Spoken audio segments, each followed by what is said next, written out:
Hello, hello, hello. Good afternoon, good morning, good evening. 2 minutes past 11 on July the 13th. Believe it or not, I'm so German, I'm late. And it is unbelievable. But here we are. And gonna have a little fun. It is 11 o'clock in Germany. It is 6 o'clock in Japan. It is 12 o'clock in Kenya. And it is 11 o'clock in Nigeria, and it is 9 o'clock in Ghana. So, and too early for the people in the States to even bother to wake up and watch this. So, therefore, no worries about this. Welcome everyone who is watching. And we are doing multi streaming. That means people are able to watch either on my screen or on Ikigai Travelers screen. So, welcome everyone who is joining, and happy to for all of you who are coming. And therefore, I'm wishing you, first of all a very happy Sunday. And we're going to have some fun. We're going to have some good times. The idea of today's chat was because a while ago, I met Ikigai Travelers randomly, so to speak, on her channel. And randomly means I was strolling, I couldn't sleep, so I was going online, and I was seeing someone in the preview that you can see always on YouTube. You saw someone, what she does best, washing her dishes. and so I thought, okay, there was 1 or 2 viewers or something. So I thought, you know what, let's see who that is. I just saw Ikigai Travelers and had no idea who that was. And in the end of the day, it was really fun to have the interaction with the lady who I'm going to introduce today. So this is actually her channel, and this is what you see when you go to her page, and this is what the ingredients are. So in the end of the day, the good thing is that there's a lot of information that you can see here. There's videos, obviously. We go into that in a little bit. We go a little bit into what the ingredients are. There have been lives. She's live regularly. So her name is Elena Bex, and I will actually put this into the chat because I would like to ask you guys to not watch from my screen today, but watch from Ikigai Travelers stream, so that she can also get some more watch hours. I'm almost there. I just need 18 to get my 3K for tomorrow. So do me a favor, go to Ikigai's Travelers channel and have that we can all go there. I'll put her channel here in the chat, and then you guys can watch from there, and that would be really sweet if you did so. Let me just put that in the chat, and then we can start the official program, so to speak. So Iki's channel, should write channel correct. That is when you're blonde and you didn't have enough coffee. All right, here you go. So I pinned that on the chat, and it would be great if you connect to her channel and go to her channel and watch from there, so that you can get some watch hours. And first of all, good morning, everyone. Also on the channel of Ikigai Travelers, aka Rebecca. Thank you all for coming to visit her. And it is very important for us to have audience here. So whatever is going on here, feel free to write in the chat here on the tool that we are using. We can see both chats at the very same time, and therefore very happy to see. And so I would like to say good morning to So Vibes. I met her on Ikigai's channel before. Anywhere, anytime, JD, darling, good morning. Hello, how you doing? 8 counts is in the building, and we have hopefully a couple of more coming. So therefore, this is the channel that you can see when you go to her. When you go there, it is really, really cool. There's a lot of information. We go into that in a minute. There's a lot of things going on in Japan. What is the style of living? There you go again. Me on a diet, and what you see, food. Okay, hallelujah to me. And so that is why I will never lose weight, because of people like Ikigai Travelers. The reason why I do this talk actually today is to blame Iki for everything. So let's have some fun. And for those who remember, like 2 weeks ago, I had a spontaneous live session on a Friday and did an open microphone session, and therefore she jumped up without a camera, but at least we did talk like a good 40, 30, 45 minutes, and it was really fun. So without any further ado, let me put this away a little bit. So no worries, I'm getting smaller again soon, So let me just introduce you to the person who we are talking to today, and I'm really happy she's here. It's already 6 o'clock in Japan over there, after 6 o'clock. So without any further ado, ladies and gentlemen, next time I have to do a drum roll. So let's get Rebecca up here. Ikigai Traveler is in the building. Good afternoon to you. Hi. Thank you so much for the intro. Wow, I'm like smiling. My cheeks are hurting. Yeah, you see, that is a good thing that the host can see what's happening backstage. So you were not lying. Yeah, you were, kind of amused, so to speak. Very nice to have you, and very nice to. Do you actually realize that this is the first time since we know, and that's like 3 months now, I believe, or even 4, that this is the first time that we speak face to face in real time? Yeah. I mean, other than the other stream that I hopped on. Yeah, but I mean, face to face.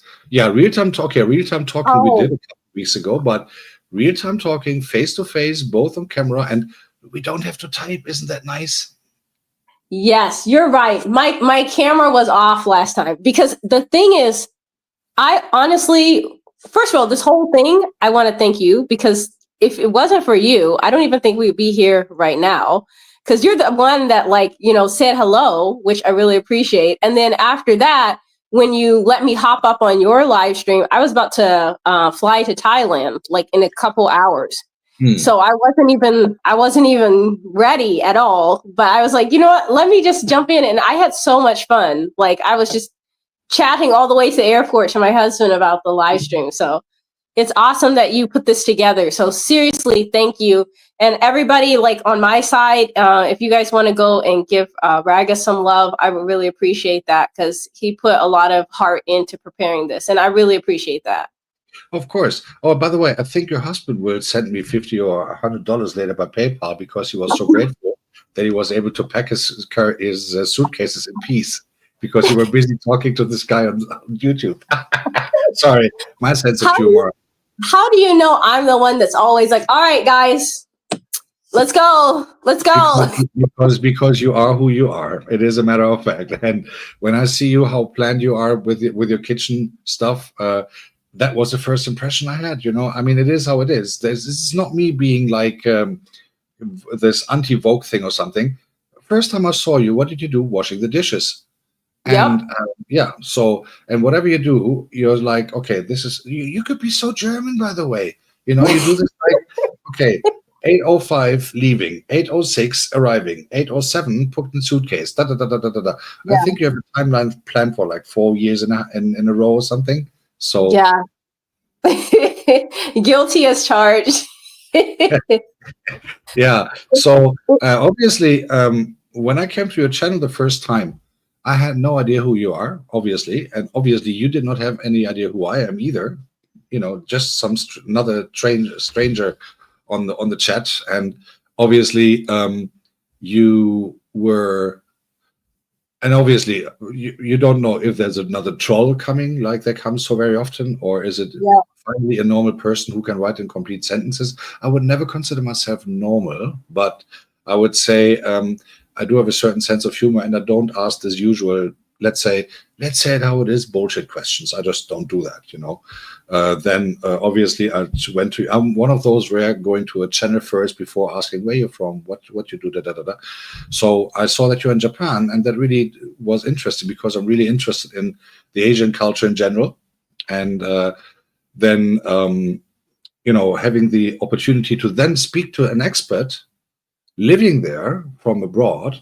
Because obviously there are so many rumors about Japan and the way of living and the cultural stuff, and everything is just what was this thing again? Hello Kitty and total crazy people doing role plays in the streets and all that stuff.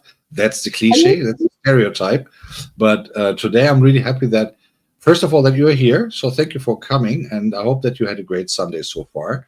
But also, I'm really happy that we have the chance to talk, because I would really like to understand and people here as well, from your point of view, living like 2.5 hours away from the United States now.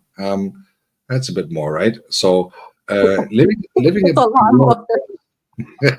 living abroad from the States, from your home, having the opportunity to experience that in a very young age. By the way, Ikigai just turned an adult officially recently, so she is now entitled to drink beer in public.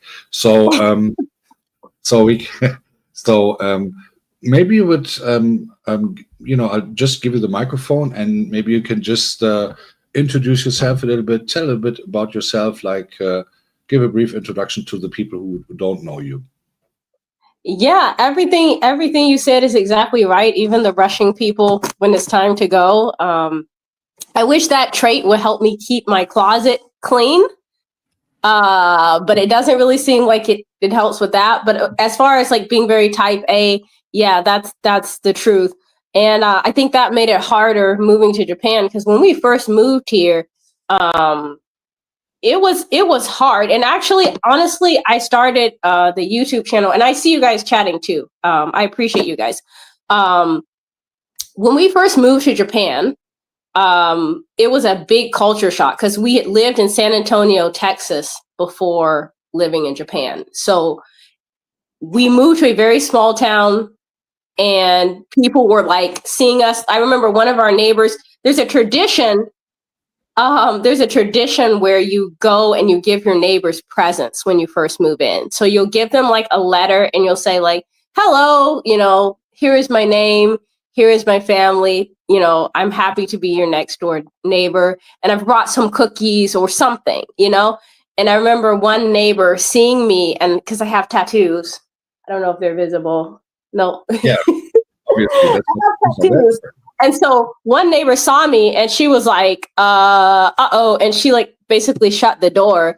And I was like, this is a lot harder than I thought. Like, I thought like I could just like, smile, and then just like, things are going to be easy. But it was a culture shock. And so I think when I first started to appreciate the little things, is when I was like, well, maybe I'll just start a YouTube channel, because I already had a YouTube channel, but I was feeling really low, and I had deleted everything. And I was like, well, maybe I'll just share the little things, like the fall leaves, or, the beautiful countryside. I'll just share the little things. And then little by little, that was kind of making me feel better, but I was still busy. I was working. So gradually over time, it's like, actually, I can edit now, And so then I gradually took it more seriously. And then I stopped working about a year ago. I'm about to start going back to the office tomorrow. That's a long story. But when I stopped working full time, I really started focusing on making a lot more content. Yeah, I do understand that. What else? Just want to do something real quick. Say hello to Nate Chovy, who just gave me a raid, so to speak.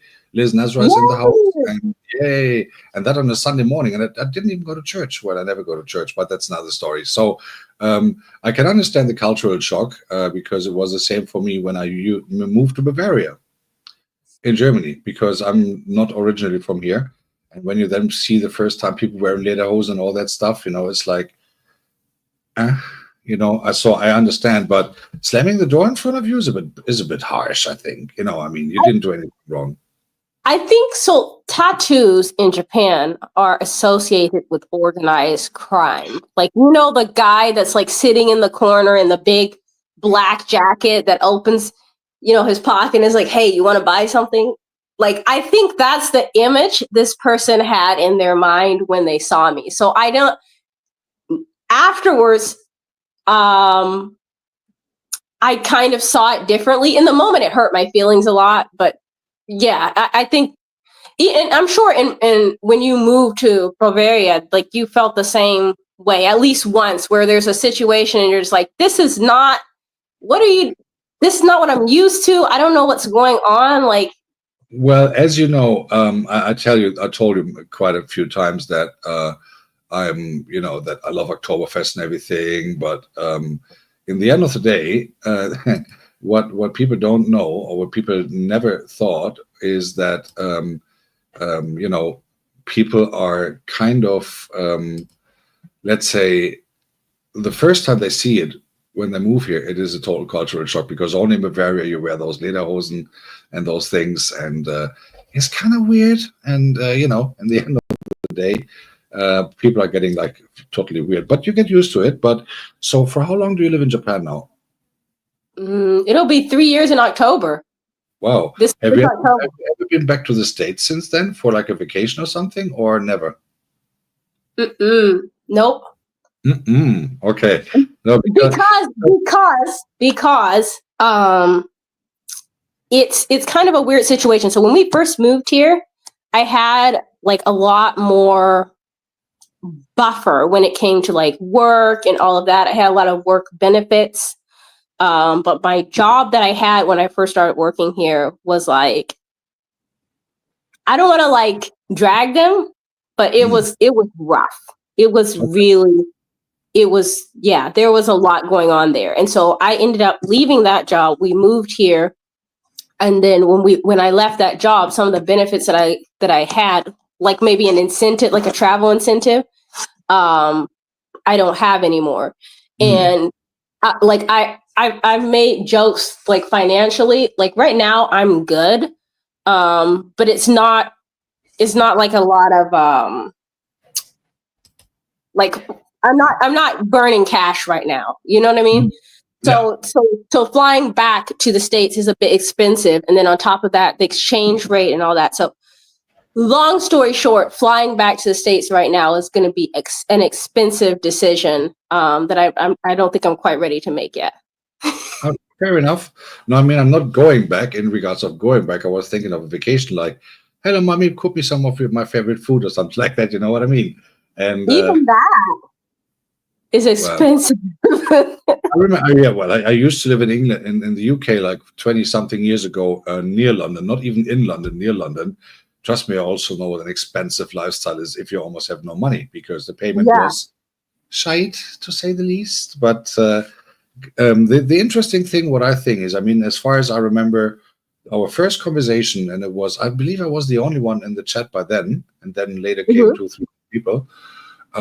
It was, and that's why I'm so glad we can talk real time today, because it is like, you know, the one fingertips, you know, from typing all the time and all that stuff. And it is, you know, real time is a lot better. So just have to do one thing, a little correction. So the raid did not come from Nechovi. The raid came from Kanini Kanine, and I'm really appreciating that.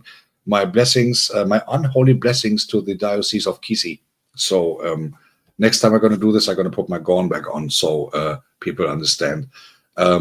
So what I really like, what I like on you, is that you're very authentic, also in regards, or especially when it comes in regards of living abroad, because the stereotype of many Western people, regardless where from, the nose is very high, you know, like, you know, I'm from the US, I'm from Germany, I'm from wherever, you know, these people there or something like that. I had that I saw that many times, especially when traveling to Thailand. Yeah. I saw Europeans, and I was in Thailand, I was just a tourist, but they were like, you know, these people. And I was like, how dare you? How the F dare you, you know? You're in a foreign country, regardless as a tourist or living there even. You have the opportunity, you have a chance to live somewhere else, have the comparison to where you are from, you know, what is better, what you do, what you like, what you don't, and stuff. And that's why I really liked starting talking to you. I mean, obviously time difference is always against us, but on the other hand, you know, the way that you talk about not only the stuff in your live stream, but also in your videos, you know, the way that you describe things and the way that you know, tell people, okay, this is what we do here, is really unique in a most positive way. And I think cultural shock, and that is what Nate Chubby is saying. Cultural shock. Let me just put that in here. Let me just remove this and let me put this here. So Nate Chubby is saying, traveling abroad, you face a lot of cultural shock. not necessarily a shock, I would say, but let's say differences. It's Sunday, so let's keep it nice.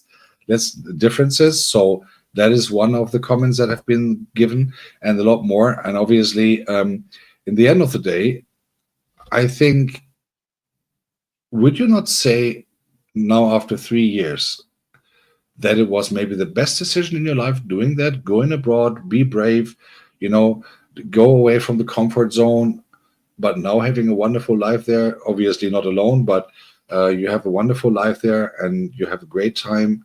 You're adapting the cultural stuff, but still keeping your culture, the Western culture, inside you as well?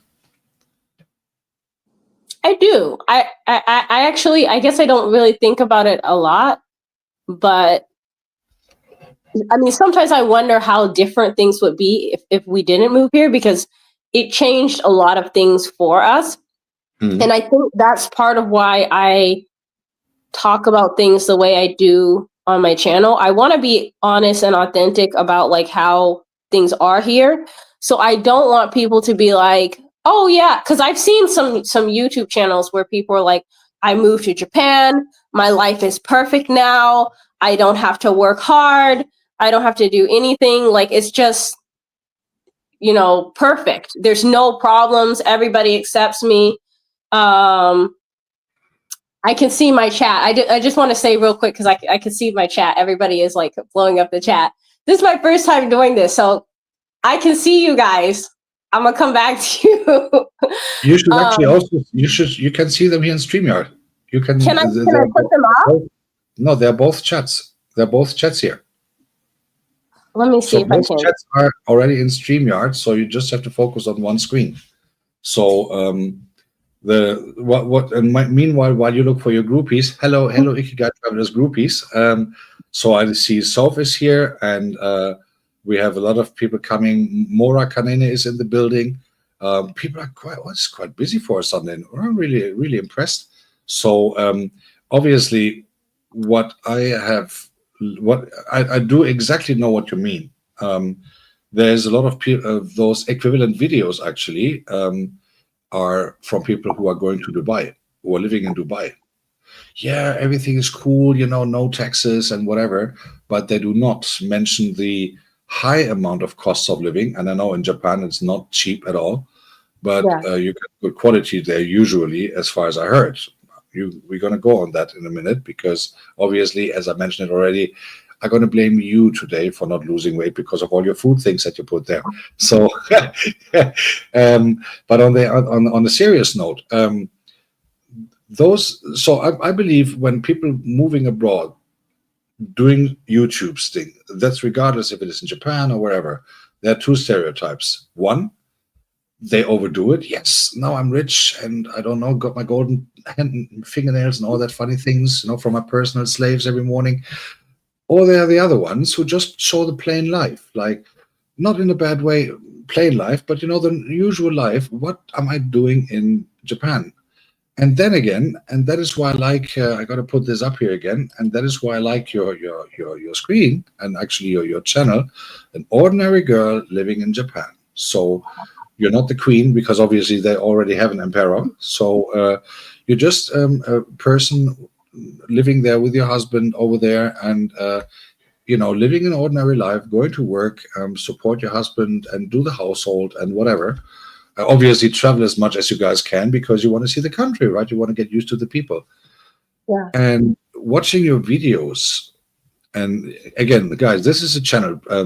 The channel is already pinned on the chat in my channel. So for those who are in my chat, please connect to the pin. And even, go to the chat of Ikigai. Go to the chat of hers. Don't stay at mine. I only need 18 watch hours, and I will have them by tomorrow morning. So get out of my chat. Go to Ikigai's chat and say hello there. She can do more for her watch hours then. So looking at the particular videos, and what I really like on those, before I'm going to ask you a question on this, you do not, and this is what is so wonderful, either on the live stream or on your videos, you do not play with a stereotype. Oh, okay, I only do when it's spring season and the cherry blossoms come. I only do a tea ceremony, and that's it. No, you do ordinary life in the streets, in the bushes, wherever in Japan. showing your life, explaining things, and do it not only on your live streams but also on your videos. So before we go into 1-2 videos of yours, what actually gave you the idea to go to YouTube and do the kind of diary on your life in Japan? I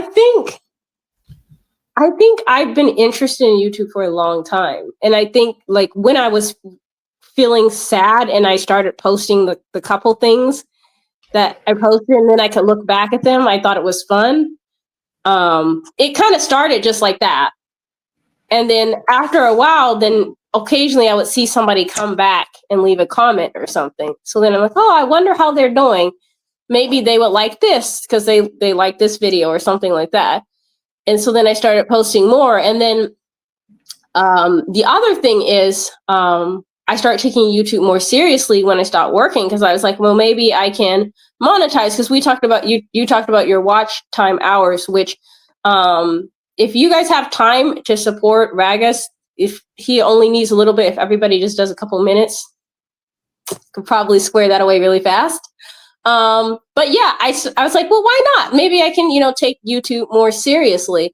So then I realized that in order to monetize your YouTube channel, you need people to subscribe to it, but you also need people to watch your videos. So I was like, okay, well, I'll just make more videos and I'll live stream. And I think for me, my YouTube completely changed when I started live streaming, because then I had all the wonderful people that are in the chat right now communicating with me more frequently. And so then I started learning about people's personalities and their individual preferences. And I really think that's how it inspired the channel to be what it is. So I've nicknamed them Team Ikigai. So that's who they are in my head.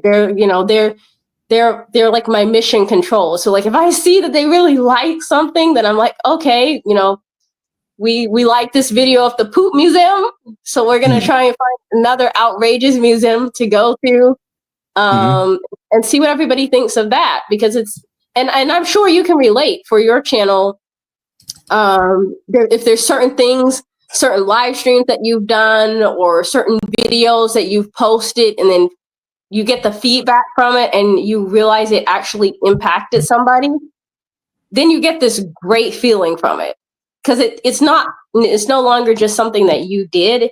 It's something that you did that helped somebody else or entertain them or made their day better. And then you're just like, yes, I can do that again. Yeah, I mean, it is getting kind of addictive, right? I mean, not necessarily addictive, but you know what I mean.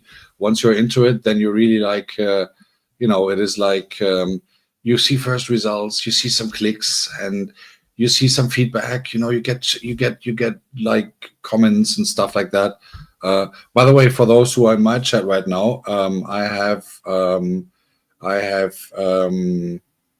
put the pin again from Ikigai Travelers. So do me a favor, guys, go watch from her channel, because she needs a lot more watch hours for her monetization in 20 years. So let's get her there, and let's get her some. And because I only need 18 as by this morning. So tomorrow morning when I'm gonna open my studio, I will have the 3K there. I'm 100% sure. So it better be there. So tomorrow I have to apply, because on the 15th start the new regulations. So I have to be ready to get my second application out by tomorrow, whatever I have to do for that. No, but so getting into YouTube, and I see your quality videos, and I've sent on one of your videos, I sent a relatively long comment, if you remember. I believe that when you started YouTube, you also had no idea about anything whatsoever, like like anyone else. Yeah. You're most likely thinking like, all right, I check my smartphone, I take some videos, I upload them, have some fun, and I get rich in no time. Okay. Yeah. That's what I thought as well. That's what I thought as well. And see, the funny thing is,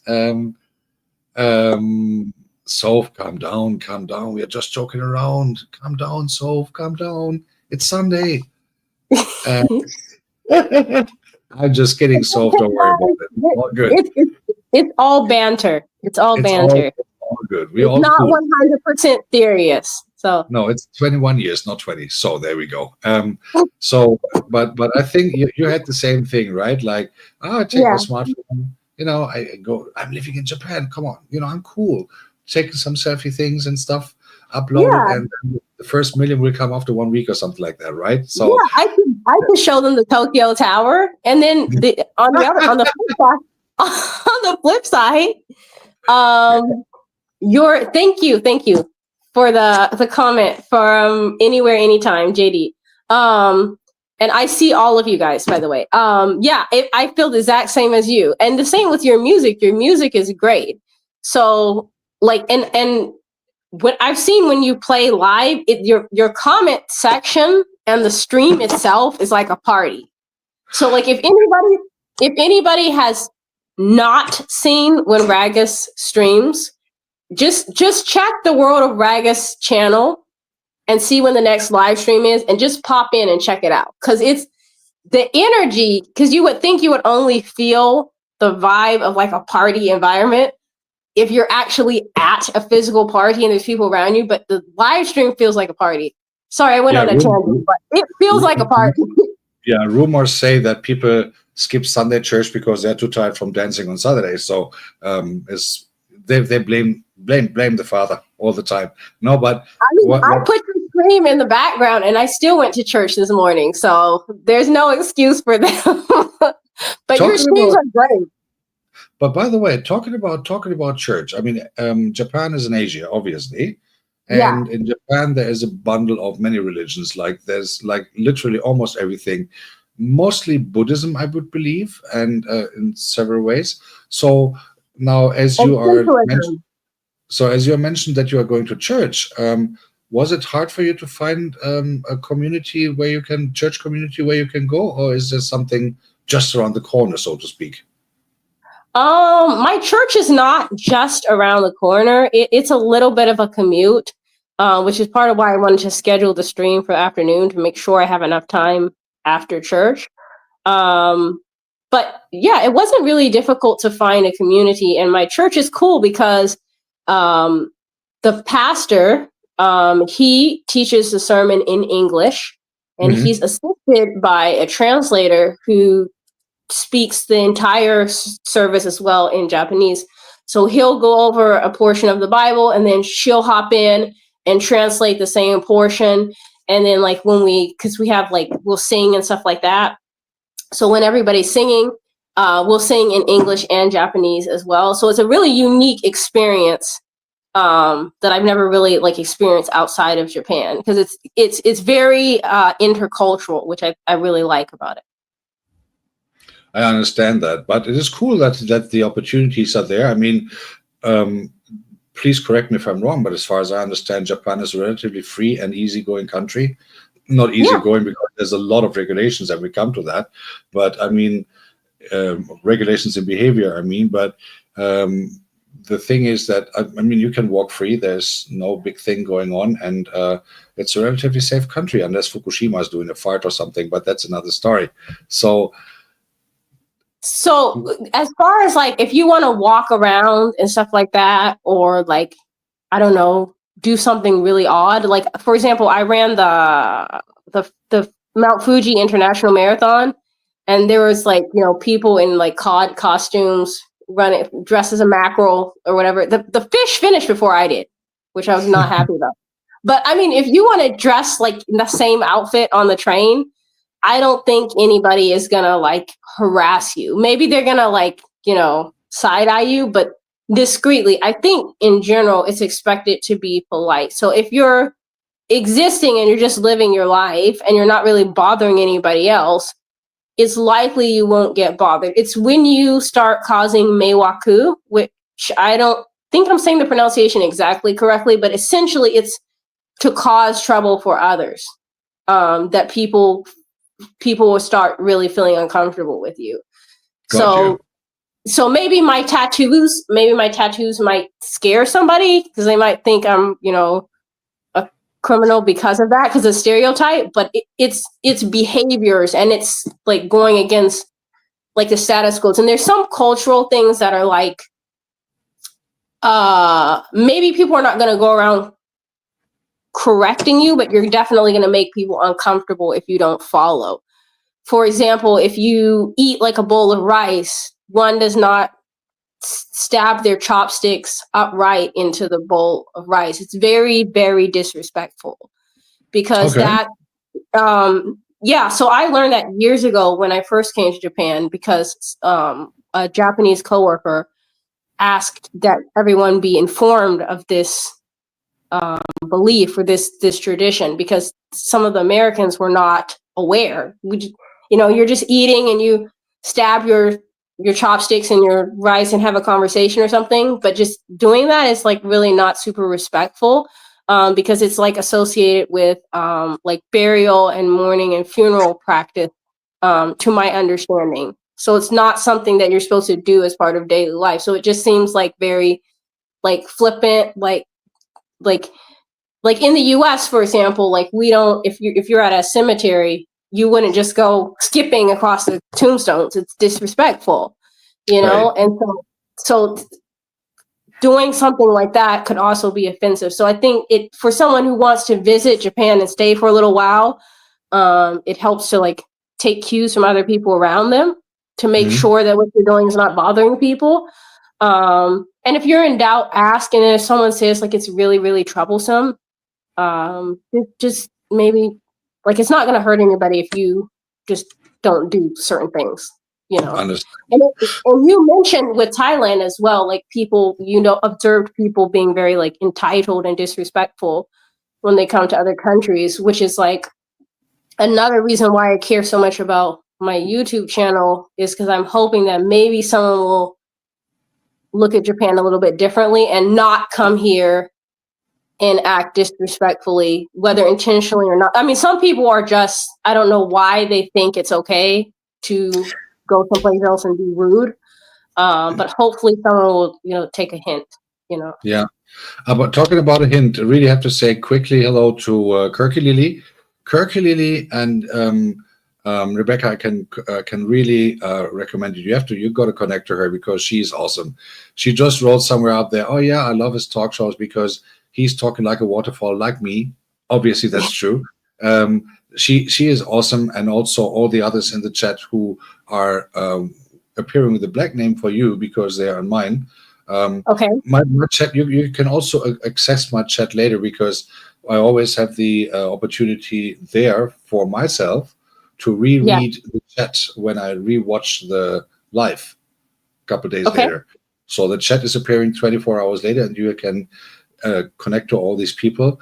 Also, I would like to say hello to and namaste to Ramchandra Technical, who visits my channel every now and then and is doing a lot for channel support other people.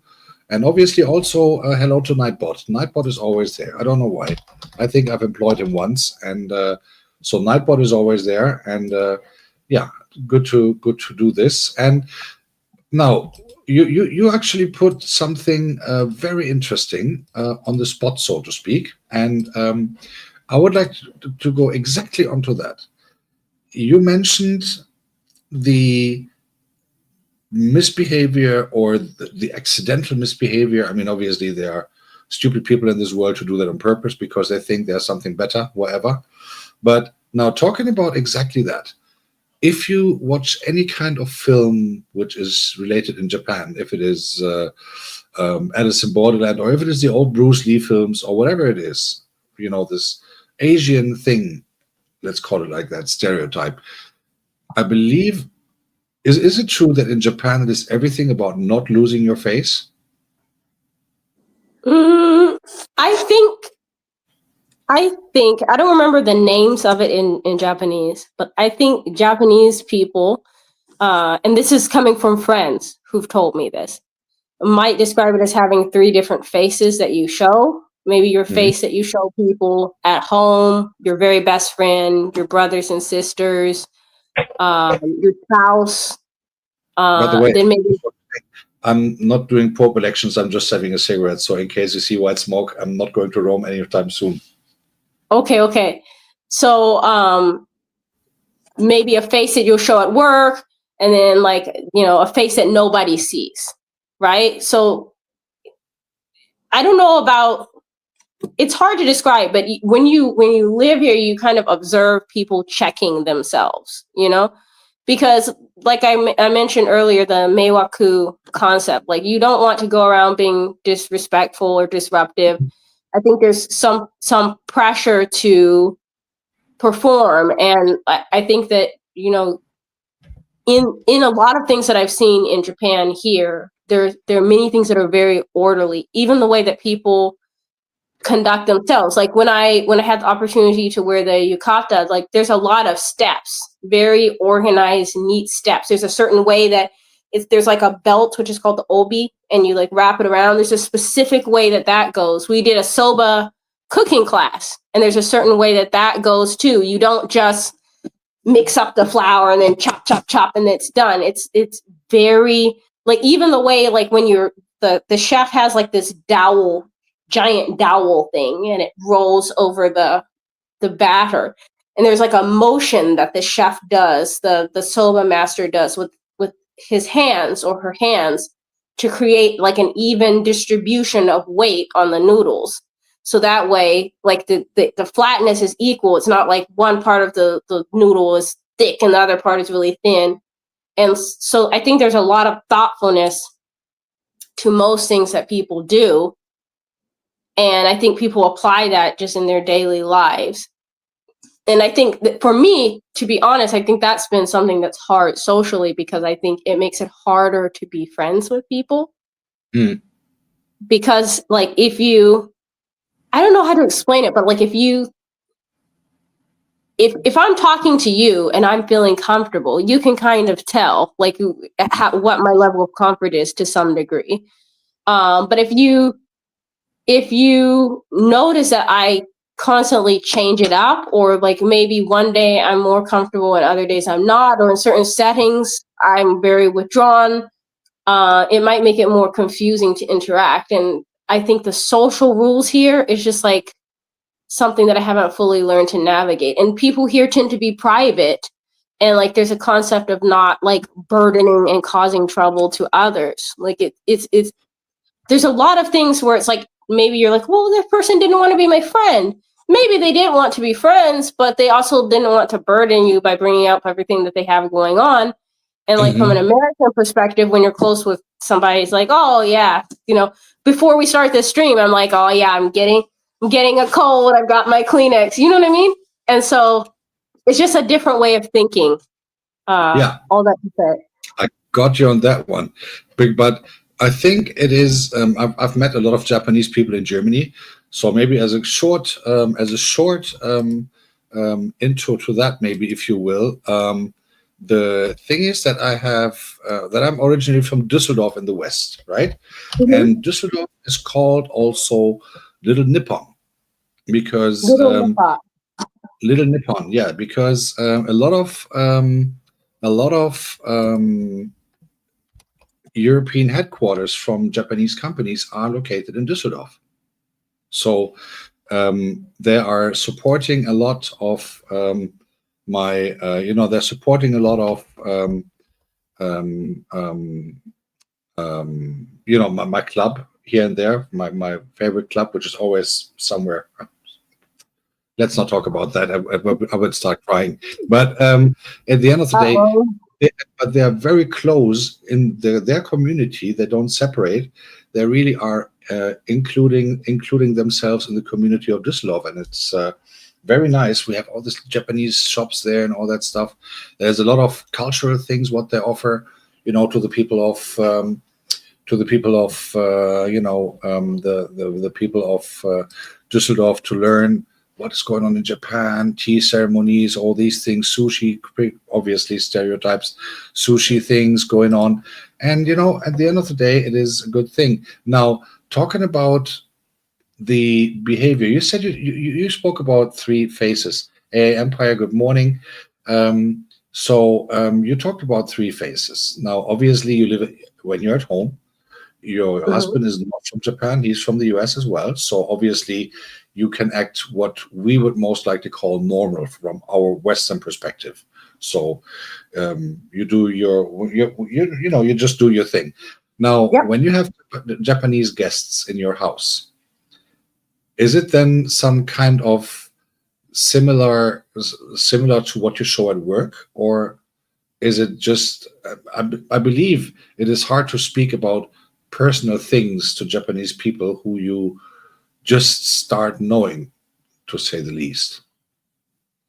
I Like would for instance, agree. if you had a problem, or if you and your husband had a fight, or if you, I don't know, if you have feel homesick or stuff like that, I think you don't speak to people in Japan about that, or Japanese people, when you know them relatively new, right?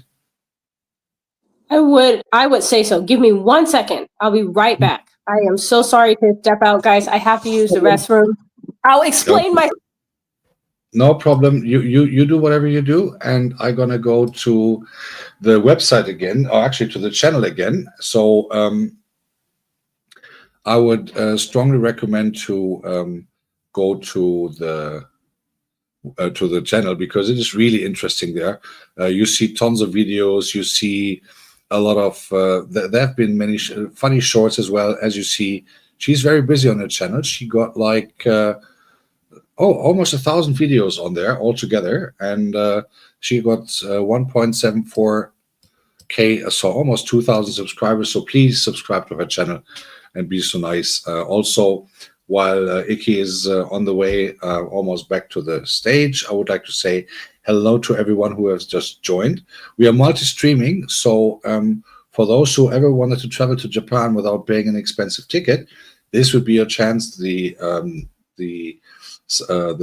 channel is pinned up there, so you can just also join from Ikigai's Ikigai Travelers channel, and go to the chat there, and feel a bit Asian feeling, you know what I mean? And now, as we are going to do into that, again, there's a lot of things going on, and there's also very good explanations, actually, how things go, how things go in Japan versus US. Watch it, because it is really cool, but it is not this, I'm from the US, and, this things in Japan also, it's not like that. It is really very authentic. It has a very good esteem, if I may say so. And it is very nice seeing those explanations just from an expert's perspective, rather than whatever thing, you know you know and I've seen that here in Germany many times as well, from when tourists are coming from wherever. The Asian ones, and this is the most positive stereotype ever, are the most curious ones, and they ask a lot of questions rather than prejudging. So I'm getting you up back on stage, and what I would like to understand now, since you have been there, when I was on your chat the other day, I believe it was the beginning of this week, by coincidence. It was morning your time, or I went to sleep or something, I don't know, and we had a little chat, and then we actually discussed to do this right today. Yes. I remember that. The toilet thing came up with your friend Soph. Now, we're not okay, guys. Before you now think, okay, Ragos is not getting totally insane. No. So here's the reason why. There are certain rituals that people in Japan very often do before even entering the bathroom itself. As far as I understand, there are separate shoes that you wear to go into the bathroom, and the, let's say, technical equipment that you play Game of Thrones with. I try to keep this as family friendly as I possibly can for Sophie watching this. So the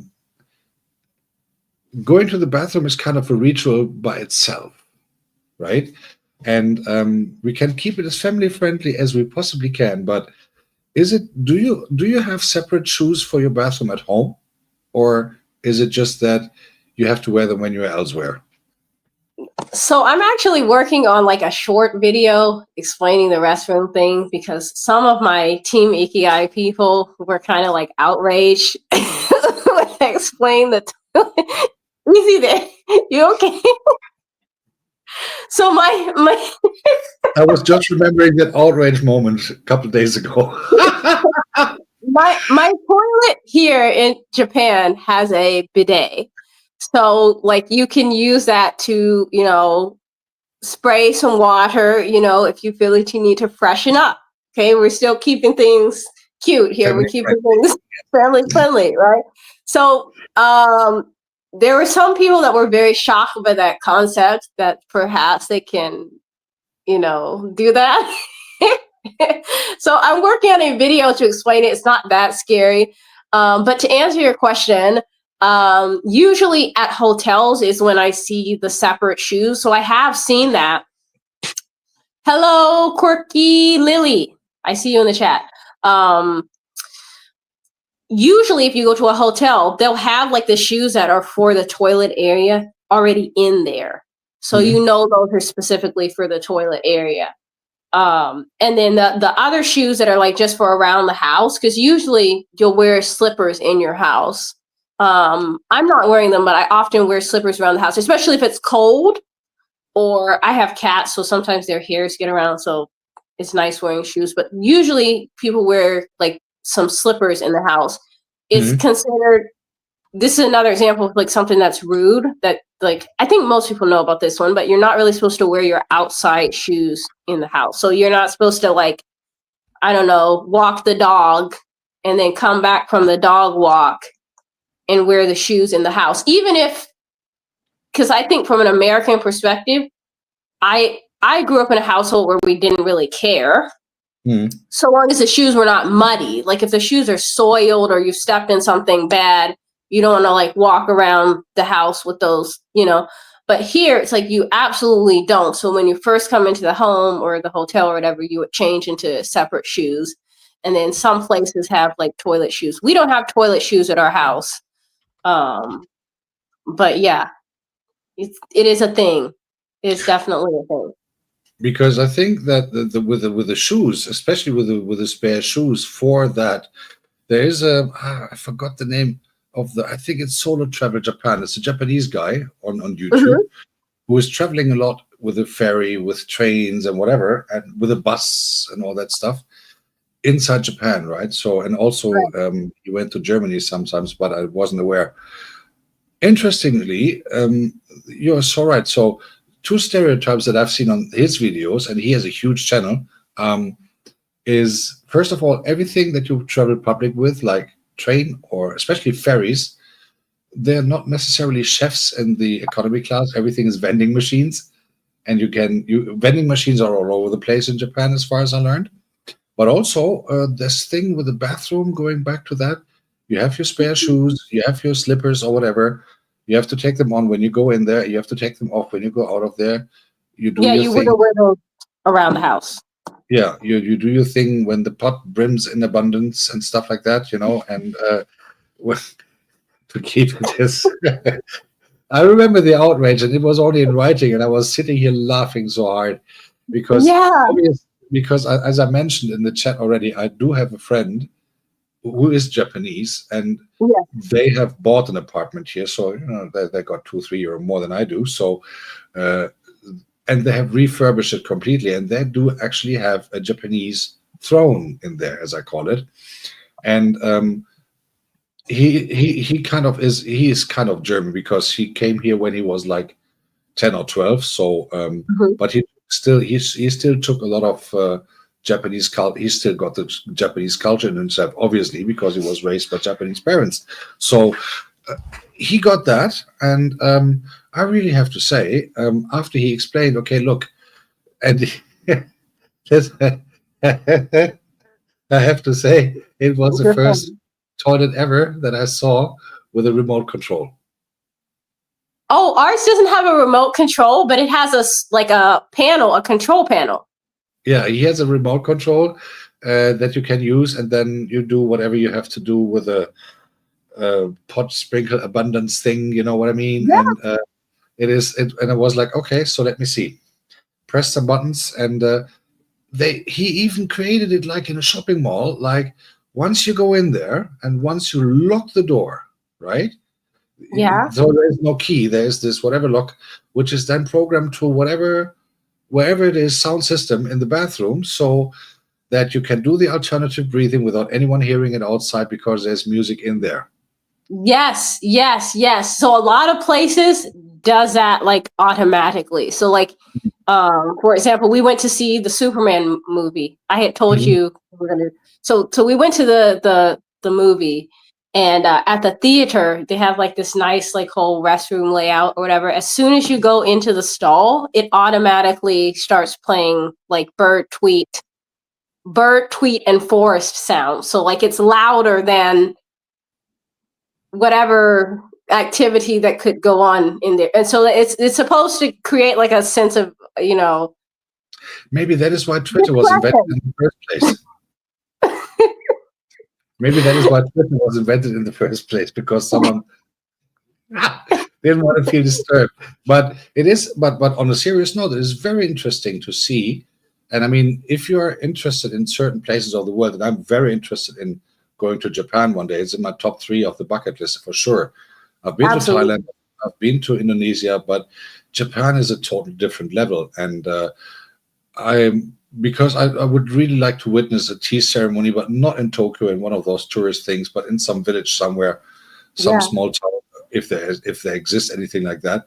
Yeah. And having the authenticity of meeting the real people. That is why I like to travel, if any possible. But now, as you're living there, 3 years is quite a while, and I know.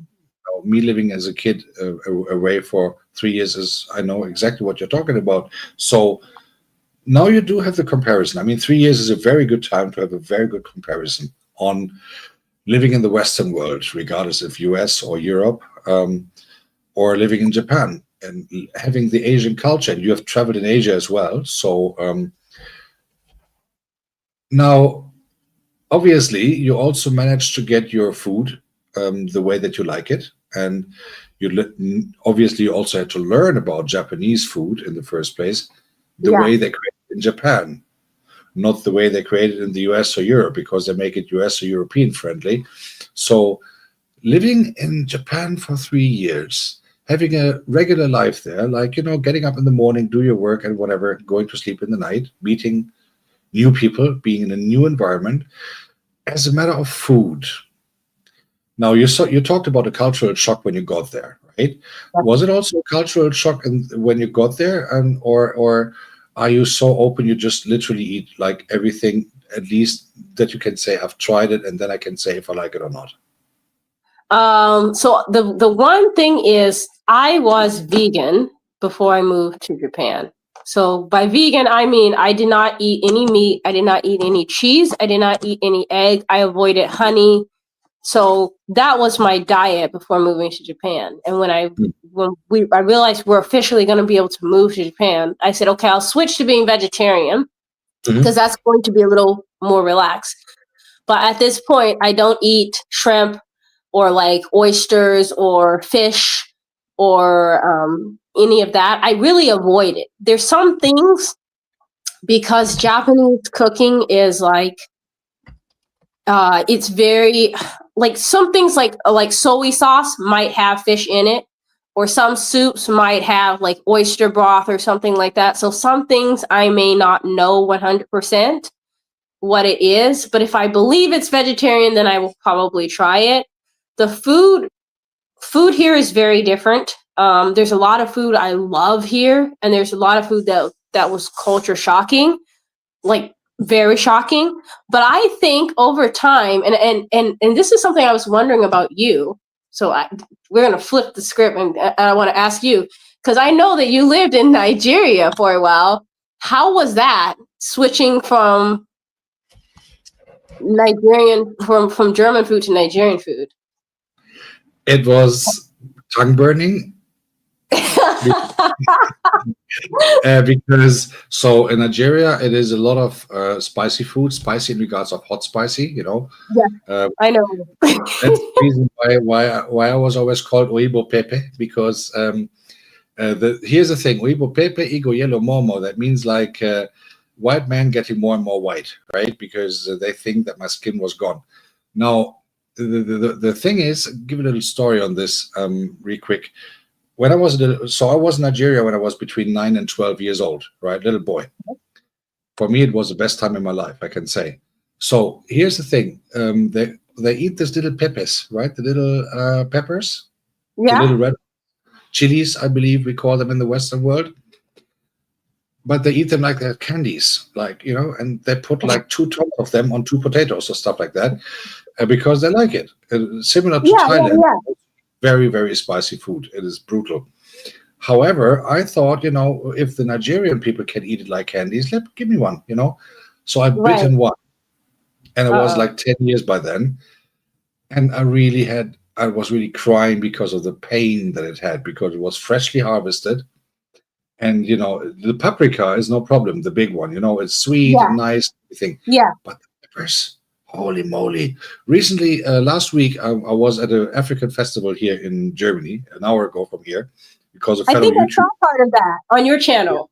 yeah, and an African fellow YouTuber was performing live there, and I did the live stream and some recordings for him there. And there was fufu, right? Fufu is the ultimate food for everything in Nigeria, right? So you can, Yeah. and then I had okra soup and with a little chicken. So the okra soup looks a bit slimy, people who don't know that. I love it. I loved all the food over there. I just learned one thing from that very incident: don't eat spicy because it burns twice. Happy going back to the music related bathroom. So um, the thing is, I believe the only thing I would never try to eat is eat cats and dogs and stuff like that. But Yeah. I'm very open minded in regards to food. But I had to learn from that very incident to always say, when I'm abroad somewhere, to say, please, not spicy. I do like a little bit pepper on it, like 2 or 3 little pieces on a 500 kilo meal, but no more, because I just cannot cope it. But it was not a cultural shock. It was, for me, when I was in Nigeria, I was so surprised. We are talking about beginning of the 80s, like Mm-hmm. 1980s, like just 2 days after World War II ended. So, um, kind of means I'm getting old. So Okay.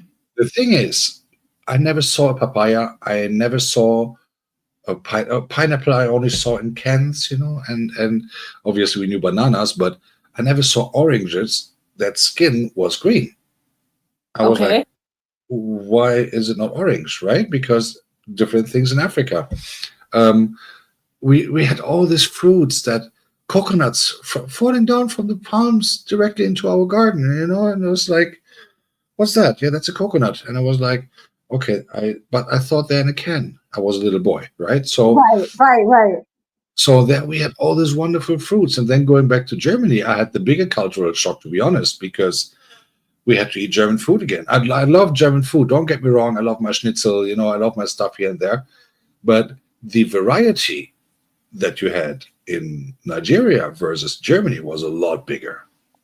Yes, I've had that explained to me. I mean, I've never had the chance to go to Nigeria yet. Hopefully, I can soon. I hope so. But like it's just interesting to hear, because I've heard from other people too that there's so much fruit, and the availability of it, and the diversity of the types of fruit that you can get that you can't get anywhere else. It's just so interesting, because like, I don't know, like in the US, it's like, oh, you're really, I feel like you're really, out there if you've tried like lychee or dragon fruit. Like, I feel Yes. like that's like, Well, if whoa. you connect to people like the AA Empire, who is in the chat, for instance, she's from Nigeria, and she's even from the area where I used to live. So we are discussing currently a project that that I'm gonna see my childhood places again after all these years. But go to her channel, go to the channel of Nachobi. She's from Kenya, living in Saudi at the moment. So we have a lot of international people here as well. So you get all these food varieties on those videos. And I'm very sure that even in Japan, there's African shops somehow where you can buy certain things. And but it is really cool that the people at the African Fest a week ago, where I was doing some videos and stuff. There were Nigerians, and there's a short on my channel if you want to watch it. Where I think I call it Fufu, Okra, and Pidgin English, something like that. Yes, It's like I've 2 seen minutes. that one. Okay, so you see, they asked, "You want Pepe?" You see, Yeah. no Pepe for me, because no. But they ask because they know that Europeans cannot cope that hardcore Pepe like the Africans, especially Nigeria, do, because they grow up with it, right? So Thailand, the same. I Yeah. was like, I was in some food store, and I was like, and I totally forgot to say not spicy. That was my first day after arrival, long flight, and I was like, I need to eat something, right? And I'm hungry, and I wanted to eat a soup, so I went to some place and ordered a soup and with some beef in it and stuff like that. I was like eating the first spoon, and I asked for milk and bread right away. And I knew next morning it would not be the most fun moment ever. Were So you like crying as you're eating it? I Would was it like eating just it, make your eyes stream and your like nose stream? everything, Is that, everything, yeah. everything. Okay. I had a thick throat. Even from the first spoon, it already burned until into my chest. I was sweating. I was kind of gaining, my cheeks getting big and all that stuff. Yeah. I really felt like knocked out, kind of. And next morning, I knew after breakfast, I would not have the best time ever, to say the least. That's happened to me before. But that happened to me. That my situation was self-inflicted. The last time I really suffered, like truly suffered from eating something spicy, Yeah. is because we were in Texas. We tried Carolina Reapers, which at the time I think they were the spiciest pepper. I don't know if they were still the spiciest, but I had like a flake, like not even that big, like the tiniest Mhm. flake, and I was Mhm. like laying on the floor thinking like maybe I'm gonna have to go to the hospital after this. Well, to be very honest, I will be very, very polite, not talking about US food experience today, because I'm very polite. But let's go back to Japan. Let's go back to Japan. Trust me, it's better. We can take that offline. But we can take that offline. Otherwise, Okay, okay. otherwise, Soph will not only be totally scared of the bathroom story of yours to come, but also most likely going to start putting a machine gun towards me because I'm saying what I have to say. So no, I'm just joking around. Soph, wherever you are, you're good. Don't worry about it. No, but now you're living in Japan for 3 years, and most likely you met friends because you're a very easygoing person in regards of getting connected, right? So you're very open-minded, and you're very outspoken in the most positive way, if I may have to say that. So was it hard for you to find your first real friends in Japan, or is it still in process? Like, I know these people for 2.5 years, but we are not yet friends, or something like that. How hard is it to make friends in Japan? People you can trust and who value your time. If I'm gonna be completely very very honest, and then I have to preface this with this has been my experience, because I know people will be like, oh well, that didn't happen to me. It's not like that, you know. My experience has been it's fairly easy to connect with people, especially if I'm able to have like a conversation at least partially in Japanese. So that way, like there's, you know, a lot of times the person I'm speaking with might even speak more English than I do Japanese, but just at least that effort was made, you know, to try and have a conversation. Mhm. Making the initial connection is not that difficult, I think, but being able to like make a sustained friendship, like, you know, I'm going out of town, can you watch my cats? Or I'm just feeling really sad today. I feel, you know, whatever. I just need someone to call and cry to. I think it's a lot harder. And like I tend to be maybe a little bit more private in general as well, but is our audio okay? Perfect. I'm just listening. Okay. Okay. That So doesn't yeah, happen very often. So I would say it's tricky. Like I wouldn't say like people here are 100% unwilling to be friends, but I think like it can be tricky. Like I'm thinking of specific connections and relationships I have. I think the closest Japanese connections that I have are Japanese friends who've been outside of Japan, or are married to foreigners, so they may be a little bit more open to somebody who doesn't really know the rules and nuance or maybe speak the language fully. Um, and I have some friendships of people that are, they've lived here, they've never really gone anywhere else. But I would say that for those friendships, they're more very polite friendships, like, excuse me, do you have a moment to talk on the phone? Or, it's just it to me, like if I'm gonna like really like get into the weeds with somebody, like, man, I had the roughest day, and I gotta talk crap because my coworker is doing X, Y, and Z, and I'm just, or whatever. Like, I'm having like a at home face day. I think it's hard to reach that level of connection with people. God, yeah, yeah.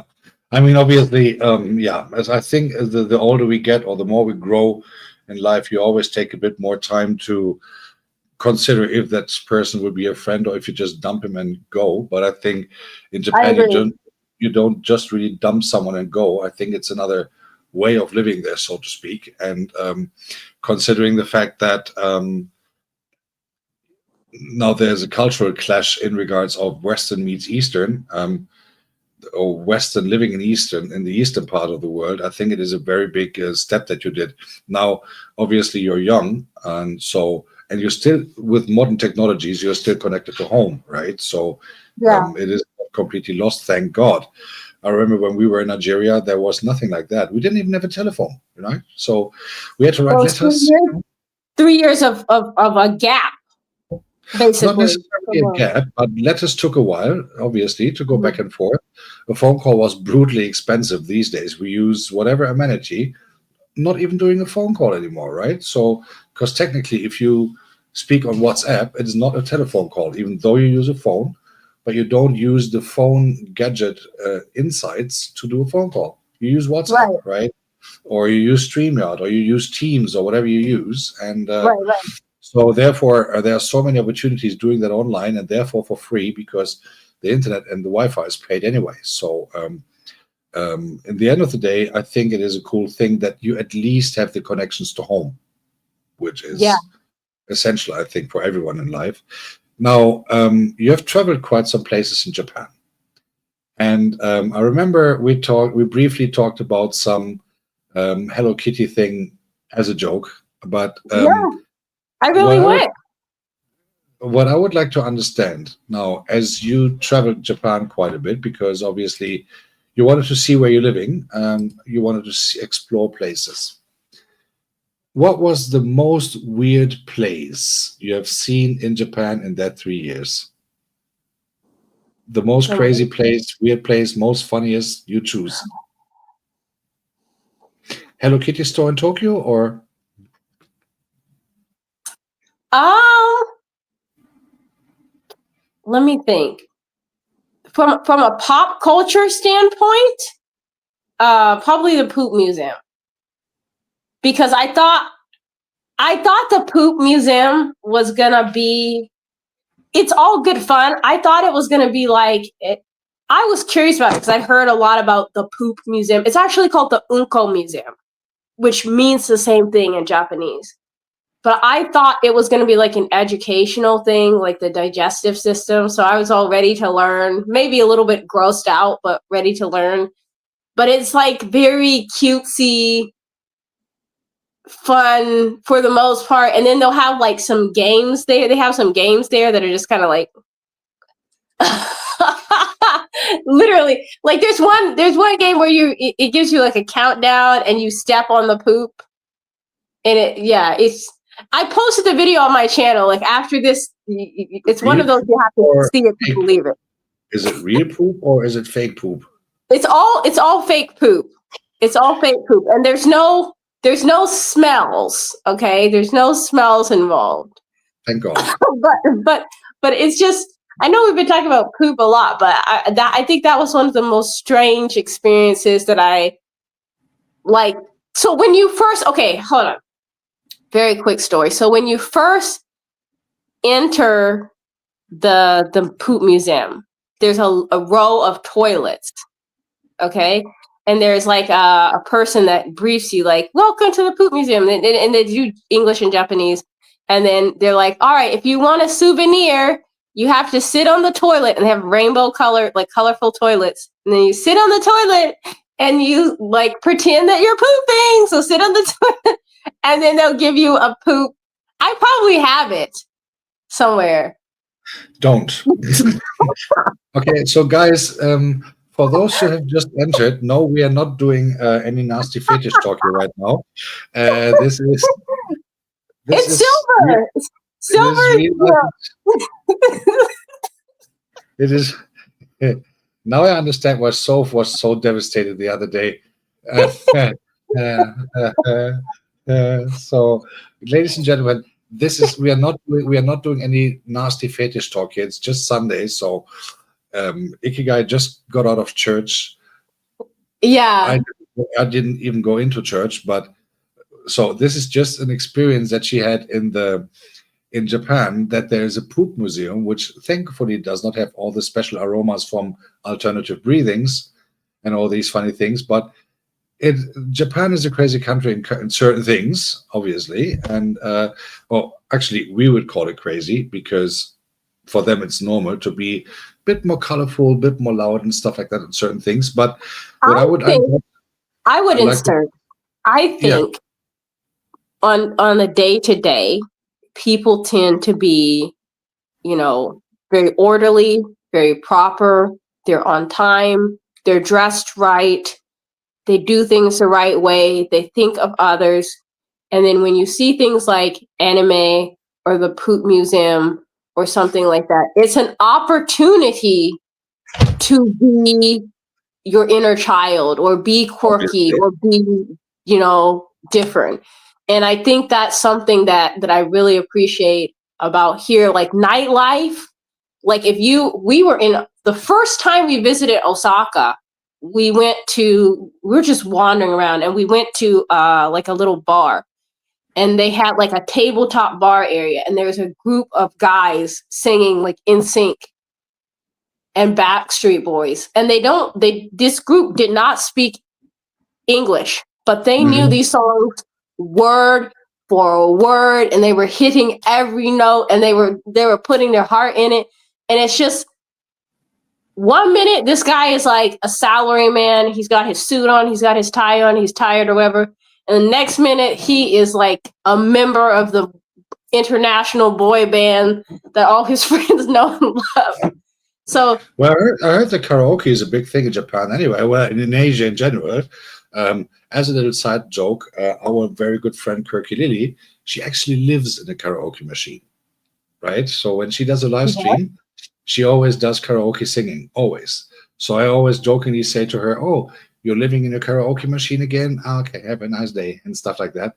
So it's a very Asian thing. And I know that in Japan it is like kind of common sense that people after work go for a drink together and then sing karaoke, and no one is ashamed about not being able to sing, actually? So this is another thing. So for me, I have never worked in the Japanese work culture. Some of my acquaintances and friends have, but I've never worked in part of the Japanese work culture. So my understanding of it is from the observation level, from reading, from conversations with friends and acquaintances, and just from what I've seen. Like if I go to Tokyo, watching people, like people watching. And my understanding is like your office may have a policy like where, like, say you are the supervisor and you're like, all right, after this live stream, we're going to go and get a drink. It's kind of technically rude to like be like, oh, no, I'm busy. Unless you really like, I'm going to the hospital to get checked out or something. Yeah. So I think my understanding is that it's not always like, yay, I think some people may have their own reservations, but then because it's expected, you do what's expected of you. Mhm. So I do wonder about that sometimes. But then for me, I've never worked in the Japanese work culture. Just my friends, or like coming across people, because like sometimes if I'll go to a place like Tokyo or something like that, I'll have conversations with people that are Mhm. out doing nomikai, which is like a drinking party, like after work drinking party. That's what they call it, nomikai. So it's just from conversations, but it seems like it's the thing to do. If the boss wants to go, then you would go with the boss, unless you have a real strong objection. Yeah, I mean, as far as I understand, and I've talked to my friend about that, who is Japanese, as I said, that literally until you retire, you kind of live more in the company rather than at home in very often cases. So people are kind of feeling obliged to work like 24/7 if necessary, or at least just be there. And as you said, leaving with the boss, so nobody goes before the boss goes. And obviously, Yeah, the boss stays there. Nobody stays there 8 hours, as far as I heard in Japan. So 9 to 5 only exists on papers in many, many companies, and especially the big ones like Samsung and stuff. All these companies. But having said that, how is it actually? So you say you're going to start working again soon, and but obviously you have friends from other countries living in Japan as well. yeah. So how is it for them? Do they do the Japanese style or do they do the 9 to 5 thing? I think it depends. So like I've seen some people that maybe they're here as teachers, or they're here as like models, like that could be a thing. So it kind of depends on what their work situation is. My situation is like more of a diplomatic thing. So my work has been primarily like on the US side. Although Hmm. oftentimes working here, I will have Japanese colleagues. So typically speaking, with my work, Hmm. I would have Japanese colleagues. So it's interesting because, like, from my experience when we talk about working in Japan, it's been an experience of like a cultural melting pot. But the American side is a dominant side, and then there's just like the for example, like time off and stuff like that, or working hours is kind of dictated by the American side. And then like maybe work culture, there's things that people like would include for the Japanese team members. And that's been Hmm. my experience. And I actually really enjoy that. And I noticed when I was working with more Japanese colleagues, it helped me like interact with people more socially, and also it helped my Japanese improve faster. And I noticed that some of my colleagues would come to me and be like, "Hey, I want to study. Can you help me with my homework, or can you help me with my test?" So that was something I really enjoyed. Hmm. Uh, Hopefully, I'll get to experience something like that again soon, because I really liked that. Hmm. Now, you're far away from home, and obviously, we have strived it once in your chat that obviously sometimes you feel a little bit homesick, obviously, because, Yeah, Texas is Texas, Texas is home. You're there for 3 years, and you're going to start a job there very soon. So, literally tomorrow. So, yeah. um, how serious, or have you ever seriously thought of going home sometimes within these 3 years and, as we say in Germany, break your tents down and go home? Or is it just like you got familiar with it, you settled down, the roots have been rerouted, into the ground because you're now settled in and stuff? How comfortable do you feel in Japan, and how happy are you to stay there versus how much do you sometimes want to go home for good? Um, I think Japan itself as a place feels like home in a lot of ways. Like there's a lot of things, even outside of the people, outside of the culture, the country itself, it feels like home. It's summer right now, I don't love the heat because it gets really humid here.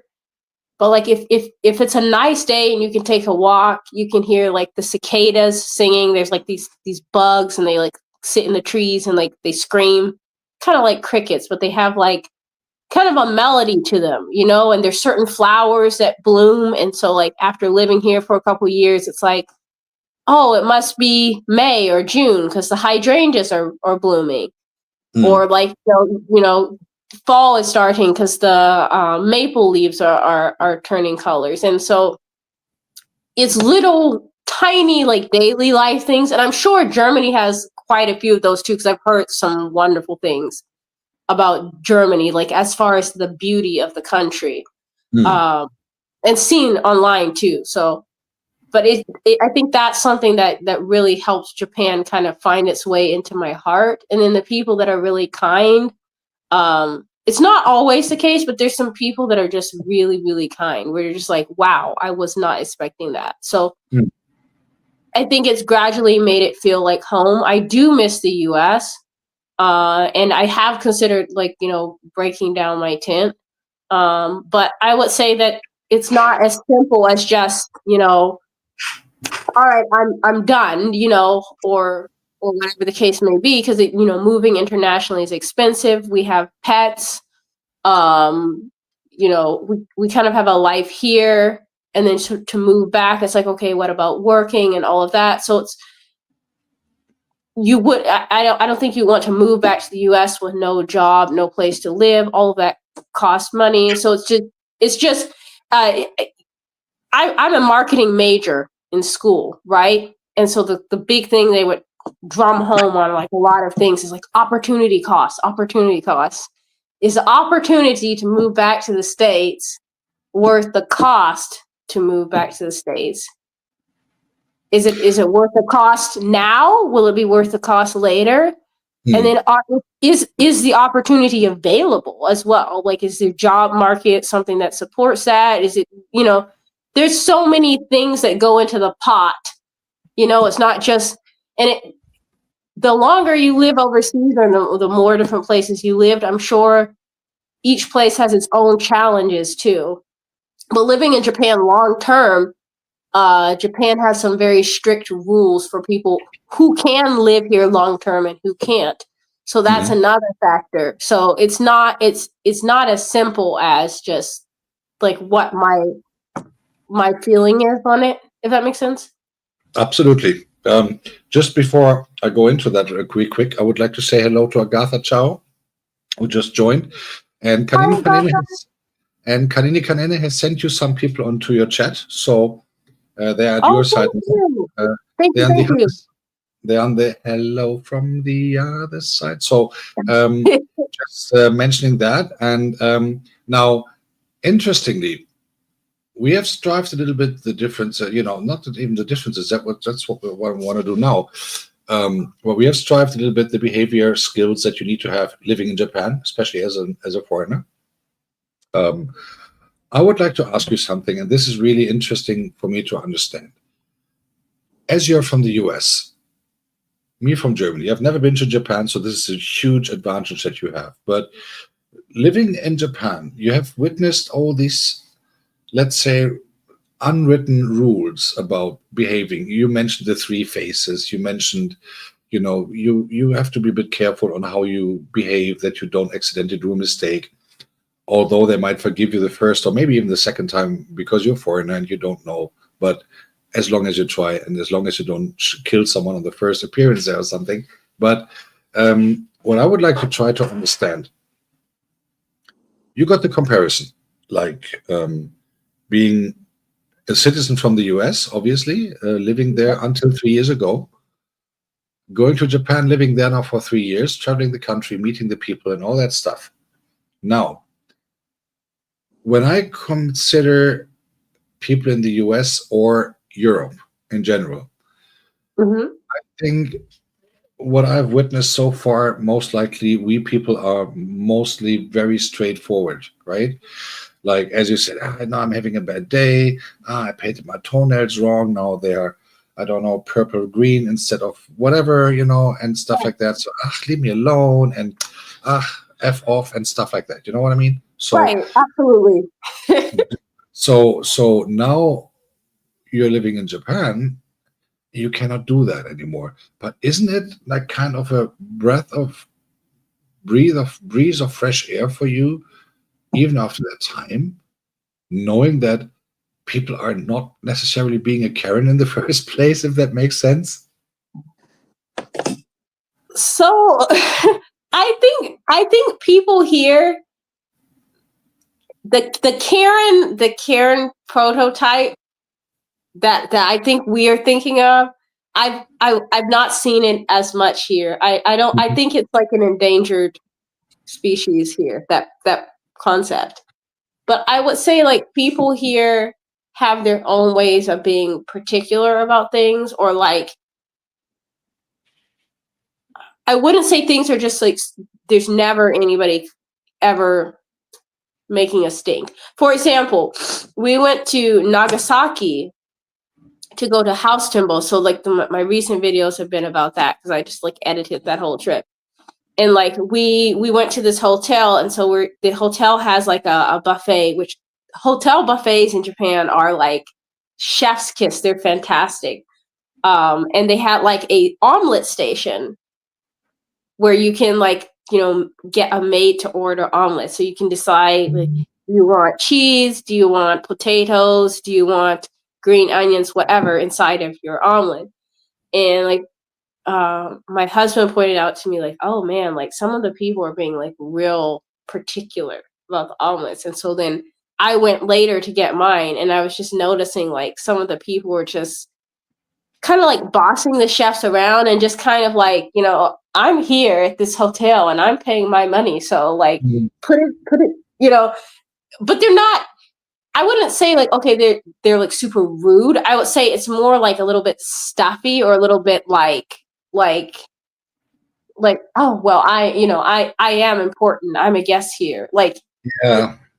kind of, it's like a different, it's not like the full, like when I think of like a Karen, it's like, I paid for this trip, like Oh, the manager. yeah. Have Oh, you the seen manager.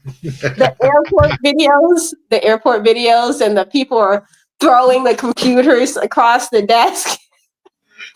Yeah, I remember.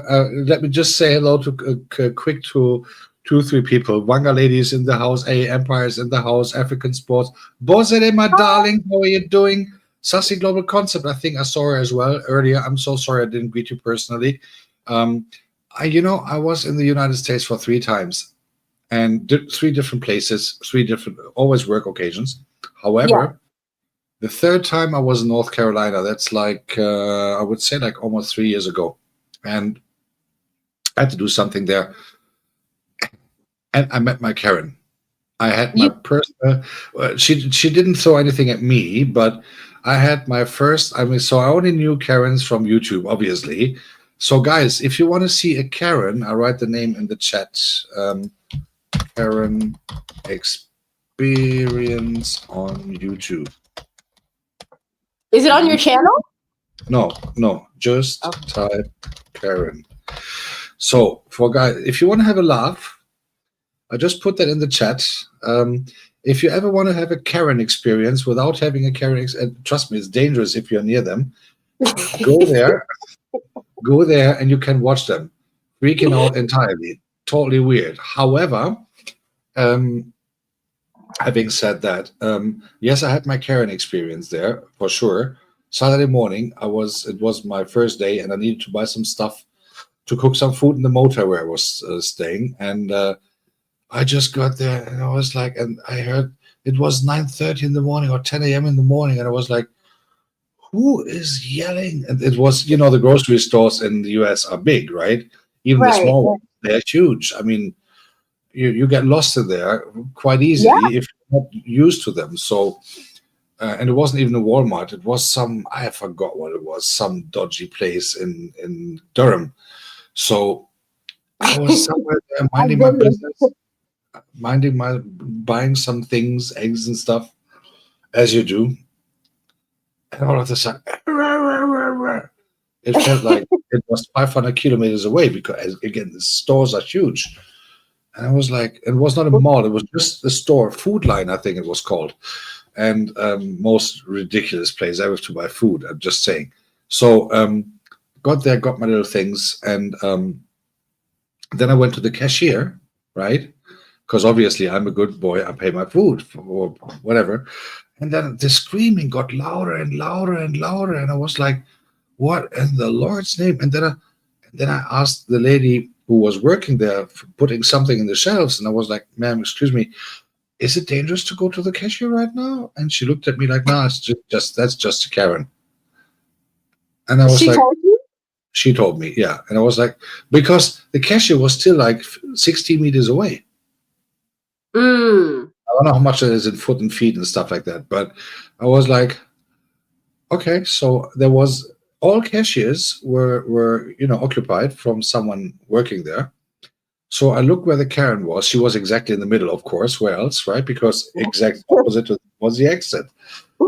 You need to be quicker. And I was like,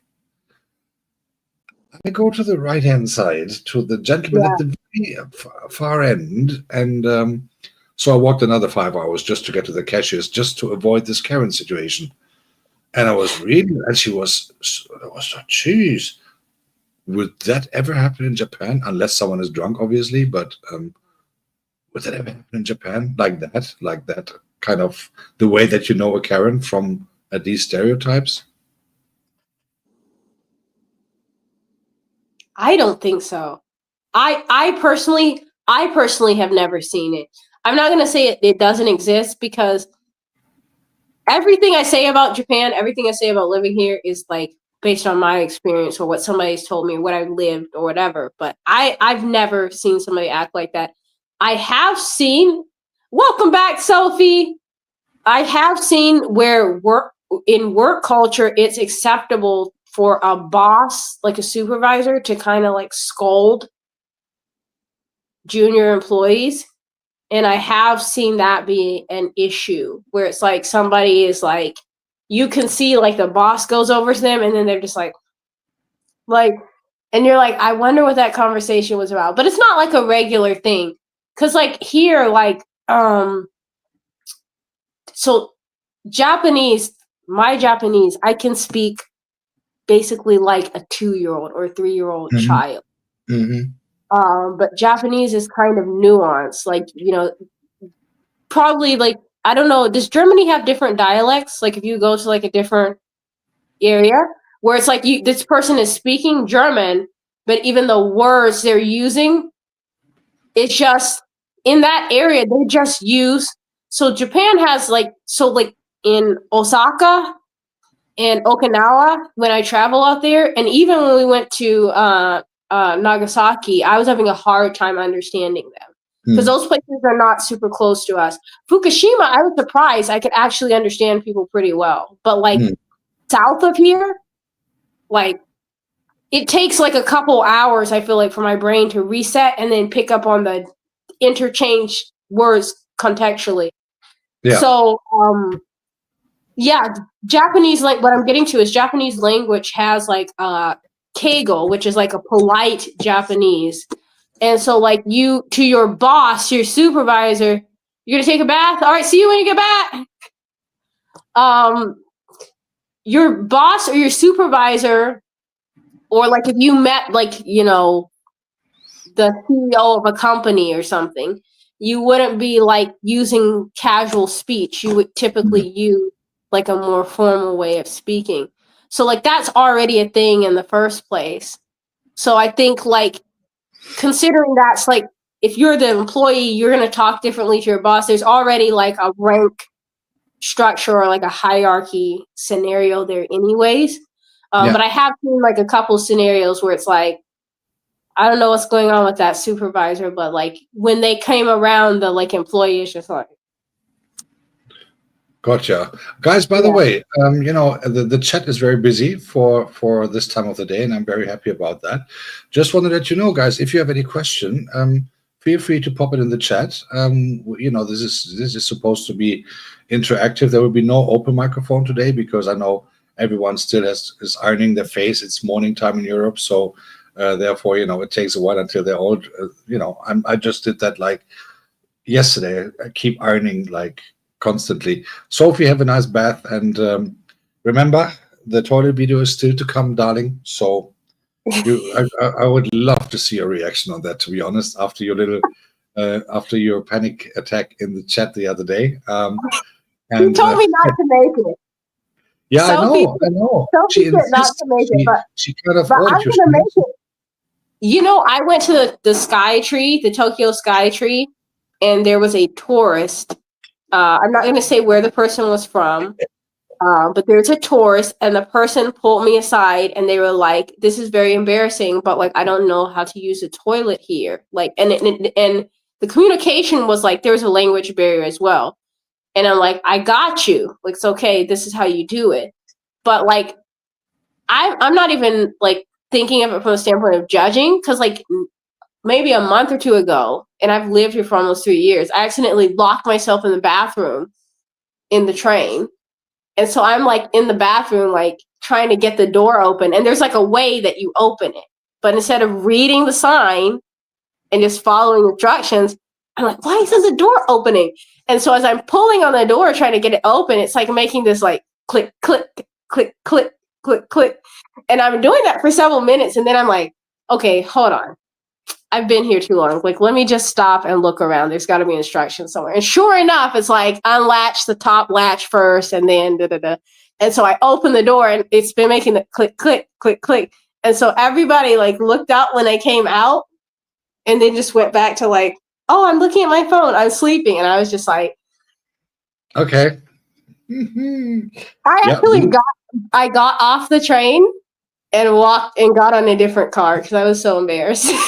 But no one said anything, but I was just really embarrassed. But that's part of why I want to make the toilet video, because like realistically speaking, I can't even be judgmental. Something like that's happened to me. Like, Yeah, but I mean, but I think it's a different if something happens because of the lack of knowledge, obviously, or if you're a Karen.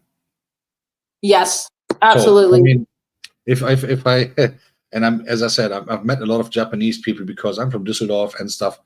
And the thing is that I mean, obviously they're also in bad moods. We're talking about human beings, whatever country they are from. So everyone has bad days and all that stuff. But yeah. As far as I never saw anyone freaking out like a Karen would do. I mean, they all have what we call the French word contenance, right? It's like where behavior, you swallow it out down and you shout it out later when you can. The third phase or whatever you call it. Actually consider that your behavior may have some consequences. Yeah. Obviously, I mean, that can happen everywhere. In the United States, you just get arrested and go to jail for 50 years, but that's another story. On the, I would say, I think from my personal point of view, and I've never been there, so this is not me being judgmental, but it's just my thought. I think I could definitely consider living in Japan, but I think it would be a huge challenge for me to kind of survive there in regards to society. And I'm not judgmental. I'm just sharing thoughts. And you can tell me if I'm wrong, because I think you and I, we got something in common. We are relatively outspoken. We are relatively easy to connect to each other. And I think it might be the case the way that I am, and obviously I'm old enough to, look in the mirror and know who I am in regards of what I'm doing, how I'm acting and stuff like that. I'm doing a lot of nasty jokes on YouTube, which you thankfully have never witnessed. Otherwise, you might have never spoken to me anymore. But let's say some of them. Oh, okay, shoot. But let's say, I watch your content. You do what? I watch your content. Hallelujah! Thank you so much. I have one viewer. No, I'm joking. But I think I might really have struggles there. Finding real friends in regards of real friends from Japan, right? Not experts, but Japanese people. Because I think they might feel the cultural shock, vice versa, right? Like, what is that big white guy? why? Like, why? Just give him a drink and give him a cookie and he goes away or something, stuff like that. So, I think if you go to the right environment, like if you have shared interests, like I think you can make connections with people. The making lasting deep friendships has been something that I find more challenging.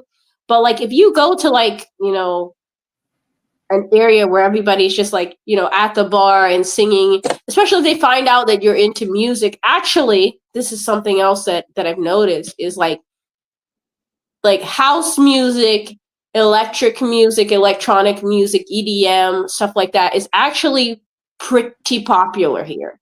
Like it is pretty indeed. It popular. is indeed. Like in Tokyo, if you go to the right club, that might be all they're playing. So I think like if you had like a commonality, like you could definitely strike up a conversation and like have like a really like positive conversation, like an enjoyable conversation. But I Yes. think I think for me at least, it's the tricky part has been making like lasting friendships because I think the cultural gap is like is a bit tricky to get across. And I think that most of my friends that I have like very very deep connections with are like more so maybe a little more intercultural. But I think some of that is because like again like both neither side wants to impose or like hurt somebody else's feelings. Like I can be quite outspoken, but then at the same time, I feel like there's a time and a place. And like I'm an ambivert, so like I can be extroverted like now, but then I can also be very introverted and almost shy. And like if I feel like I don't know the rules in a social situation, or I might like accidentally hurt somebody by something I do or say, even if that's not my intention, and it never is. Um, I mean, if it is, if it's my intention to like hurt somebody's feelings, I'm sure they would. I would make it known. I would have to put on my Karen hat or something. You know what I mean? So like, otherwise, if my Karen hat's not on, I'm really not trying to hurt somebody's feelings. And if I feel unsure and I'm not sure, like, what do I say? What do I do? I might be more reserved. And if the other person's doing the same thing, like, how is it going to be? If both people are pulling back, then there's the connection there is not happening. Yeah. So I don't want to say like, okay, this is all because people here won't reach out, because that's like kind of hypocritical, because I know I pull back just based on I don't want to overstep. I don't want to do anything that's like culturally rude or something like that. And like we talked about it briefly earlier, like we alluded to it, people doing rude things. And even like making content here, it's like I try and be extra careful if I'm like live streaming and I'm out in public, because unfortunately there's people that have come here and like literally taken advantage of the fact that people here are trying to be polite and trying to just like be understanding of other people. And instead these people like show every disrespect possible. And so I really want to make a strong distinction between myself and that. And even some other YouTubers I've seen, like, and I'm not perfect either, but like I don't want someone to watch multiple. Maybe here and there someone would catch a comment and be like, oh, well, how did she mean that? But if someone sat and watched my content extensively, I don't think they could draw the conclusion that I don't care about Japanese people or the country of Absolutely. Japan or the culture. And I I wouldn't want that. I do remember I caught you online on some Saturday walk that you went somewhere in the afternoon. You went to Yeah. meet your husband somewhere, I believe, and you were at a shop something before, and you passed a shop or two, and you showed the windows. Yes. And that is so pointing out what you just said. I remember you walked the streets and you were talking, you could really see the screen, but me was there and someone else. And you was just like, oh, I'm doing this today and I'm going to meet my husband now. We are going someplace or whatever. And I have to be a bit careful with the camera because I don't want other people to be on the camera who do not belong to the stream. And I was Yes. like, Whoa, hallelujah, sister. There you go. And I did the same. I always do the same when I film outside, which I don't do very often. But if I do something outside, I I've always caught a make couple sure. of them. I love them, by Huh? the way. Those are great. If you guys like on my side, on the Team Ikigai side, if you have not seen the Germany content, please check that out because it's great. Yeah. But yeah, I hear what you're saying about the consideration, being considerate of thinking of like other people around you. You don't want to just shove the camera in their face and record them. And there were some people doing that. Like they'll see someone's wearing a kimono or something and go and take pictures of them without permission. Oh, there's something I saw on YouTube. There's this still exists. It's called geisha, right? But obviously Mm-hmm. they're not that geisha anymore. But they are now there to entertain. So the geisha nowadays is kind of for tourist things or even for the people at home to entertain groups of people, like in a family-friendly way. They go for a drink or they play games or whatever thing. But when they walk in the streets in Japan, obviously they wear this costume, this kimono thing, and whatever thing that you have described with the belt is explicitly fixed, and the hair and all that. This 500-kilogram makeup per square inch in the face and all that stuff. Face is painted white, but tourists. So, and I heard that there are some districts where certain streets are banned for tourists Yeah. because they do pictures without any permission whatsoever, or they did pictures without permission. Yeah. And that is not allowed because those ladies do not want to be photographed unless it is in this safe environment of wherever they entertain the people, like if it is a bar or something, or if it is a restaurant, but they don't want to randomly be photographed on the streets. I don't want to do that, don't want to have that either, right? So I don't want anyone to, hey, hold still, I want to take a picture. Well, why? But funny Especially a enough, random person you don't know. exactly. But funny enough, one thing, there was there was Oktoberfest is one of those things where people come from all over the place. We've talked about that recently, and Yeah. we have to. We were like, obviously Oktoberfest. A lot of Asian people coming. They plan their Europe trip so that they either start at Oktoberfest, getting sober during the rest of the trip, or being sober during the trip and end up totally wasted on Oktoberfest. I have to say, most of the Asian people cannot stand the German strength of the Oktoberfest beer, which is a little even extra stronger. It's up to 8% Really? alcohol. Yeah. Up to 8%, 9% alcohol. So, and if they drink 1 liter, which is the only size of beer you can get on the Oktoberfest, actually, one of them, and they sing the Champions League anthem and said, yes, I did it. They raised the empty glass, the Holy Grail, and they're done. But they take a lot of pictures, obviously, as Japanese and Chinese people do. That's a stereotype that exists. And I remember on the first day, 2000 and I believe 15, I was there. Like I'm kind of living there when it is. It's like 2.5 weeks, and it's only like 20 minutes away from me from the underground train. Lucky me. How long So does it go on, Oktoberfest? 16 days. Oh, I didn't know Hallelujah. it was long. I thought it was just like a weekend thing. Because here, when there's Oktoberfest events, it's always been, I think, a weekend, like one weekend. This thing, what they call it, it's please. Okay, sorry. Go on. The real thing So goes people- on up. So the longest one was 18 days even. So you should not forget, and I can send you the link on IG later. You can Okay. even watch when everything is built up.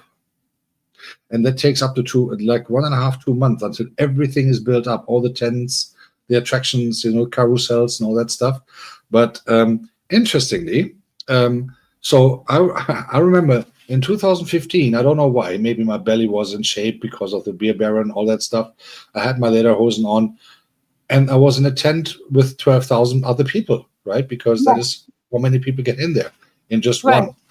So, and there are 10 of them, and there are 15 smaller ones. So just that you get the idea why there are so many people coming over the Oktoberfest. So, and all of a sudden, I was approached by a group of Japanese people with the Nikon cameras and all that stuff, with the they have the good stuff, obviously, because it's cheaper to buy that in Japan rather than Europe. So all of a sudden, I was person of interest, and I had my 15 minutes of fame because they all wanted to take pictures with me. And I was like, guys, there's 11,999 other people around. Yeah, but you got the nice belly. And I was like, so you see, first time ever that a good amount of food paid off. So I was like, geez, let me just say hello quickly to a few people. Our very president is in the house. Mr. Goga, good morning, sir. And actually, good afternoon to you. Hi. Eunice Talata made it in, and hello to Ghana. So for Eunice, she just got up most likely. It is just 10:57, so just before 11. And Nico Rada, I forgot to greet you personally. I'm so sorry for that. And so it is very nice to see people coming and having them in the chat. For those who are now coming, we are talking to Rebecca, aka Ikigai Travel. And let me just put this on the stage real quick so that you see the website and the channel. Also, there's a website that she has. You can go on that channel and subscribe to hers so that you see that's going on. Although I see you did still. Did you? Oh yes! Look at that! You can even buy her a coffee. Look, the spiritual advice of Father Ragus is paying off at the end. So do me a favor, subscribe to her channel and say hello to her, and say and get her some attention and some love. She has 1,700 and something subscribers, so we can easily make it 1,800 by the end of the day if we all go in there and say hello and spread some love. So we were talking a lot about cultural differences, about some food stuff, and living a life in Japan as an expat. But what I would like to know, and also she said she's currently feeling well there, so obviously there were times when she wanted to go home. Now, what I would like to know is, has any of your relatives of your closer family ever visited you in Japan, other than online? Yes. Goga has a question, and I'll answer that. Ragus. Goga was asking, would I say the efficiency here beats that of the United States? Trains being on time, people waiting, and they're lane so they don't run into each other, etc. And I would say yes and no. And I think this answer may surprise some people. I would say yes, absolutely, for the trains. For even the airport, when we fly out of Japan, the efficiency, the precision, the professionalism from the airport staff is top notch. Like, it's like top tier standard, right? Trains are typically on time. I think that the station teams put a lot of pressure on themselves and each other to get it right, to get people to work on time. So yeah, I would say that there are definitely elements that are way more efficient.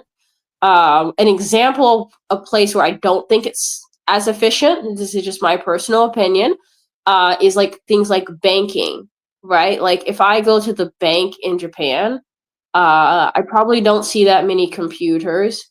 I still might have to fill something out by hand, or like I might have to bring like my passport or something to try and confirm like my identity. Like it if I go to my American bank, I bring like maybe a photo ID and my debit or credit card, and they're like, "Oh, hi, like, what's up? Welcome back. How can we help you?" And it doesn't matter if I go to the location that's near or far.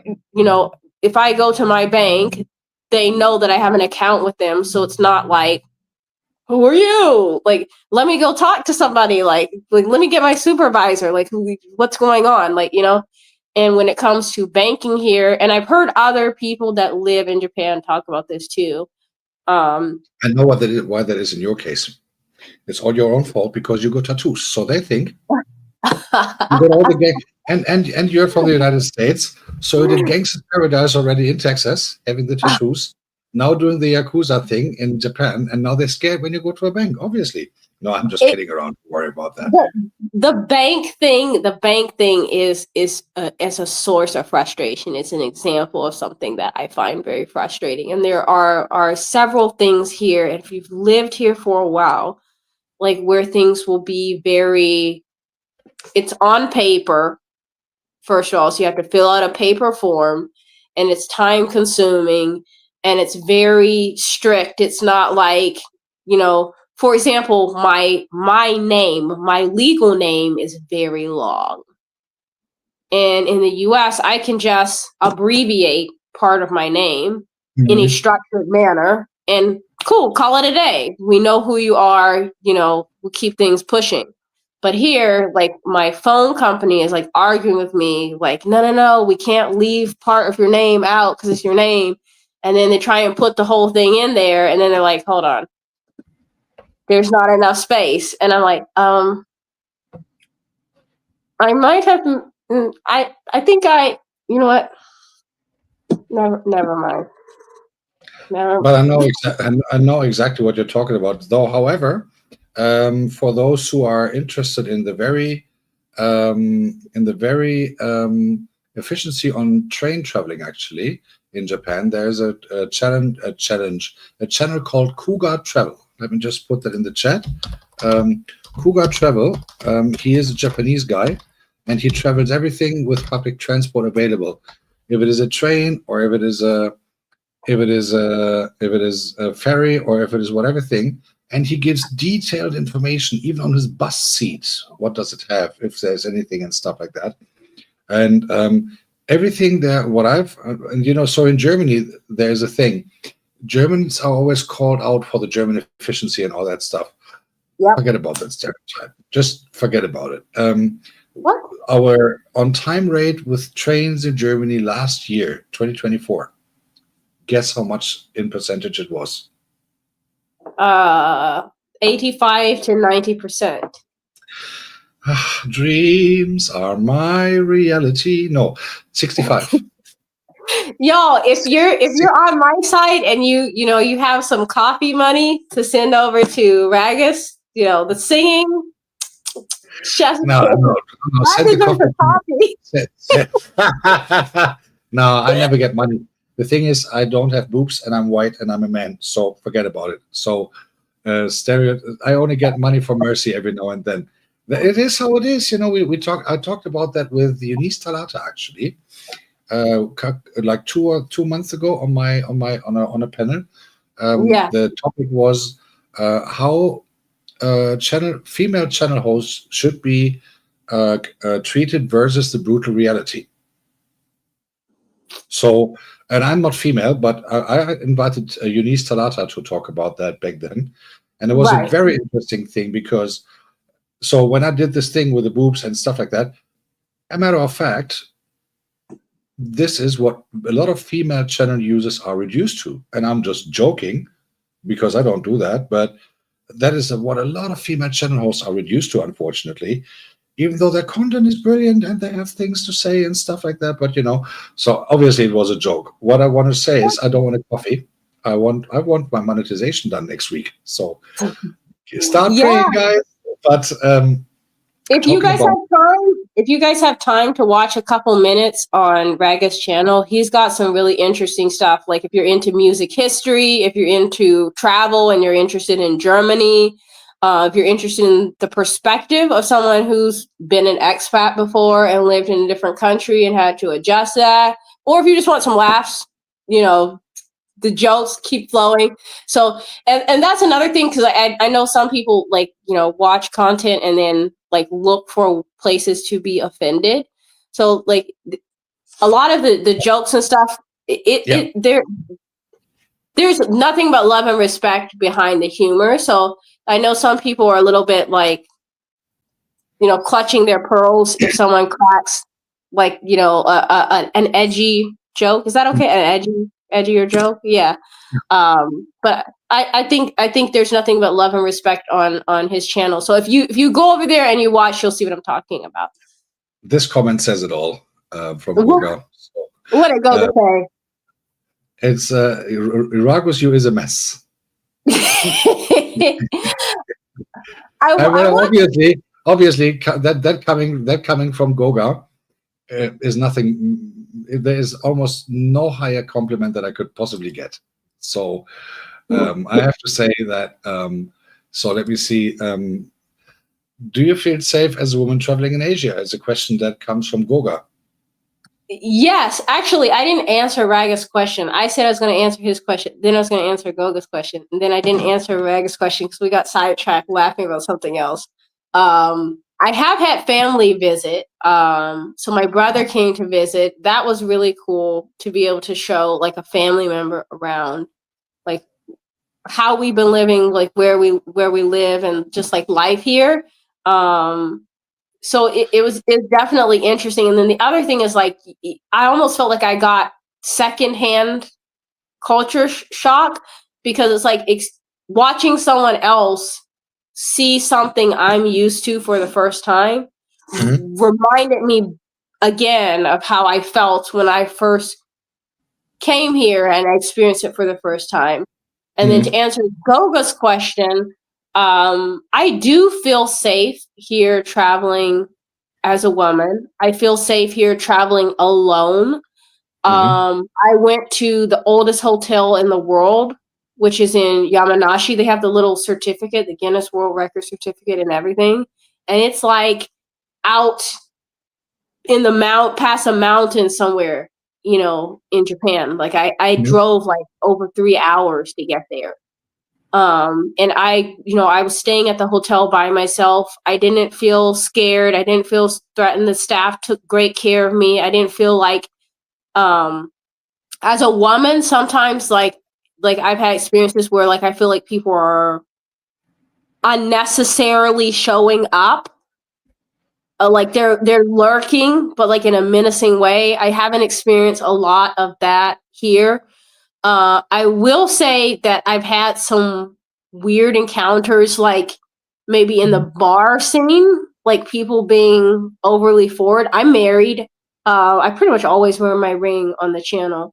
I wear it when I leave the house, and I've had a couple of people be like, "Oh, like I'm trying to talk to you," and I'm like, and they're like, "I'm still trying to talk to you," and I'm like, so I've had that experience a couple times.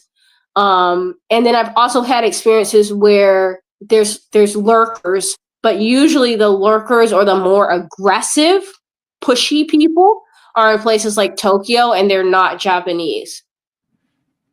Where it's like the person is pressing interest, and you're like, all right, listen, this conversation's over with. I'm starting to feel uncomfortable. I don't want to talk to you anymore.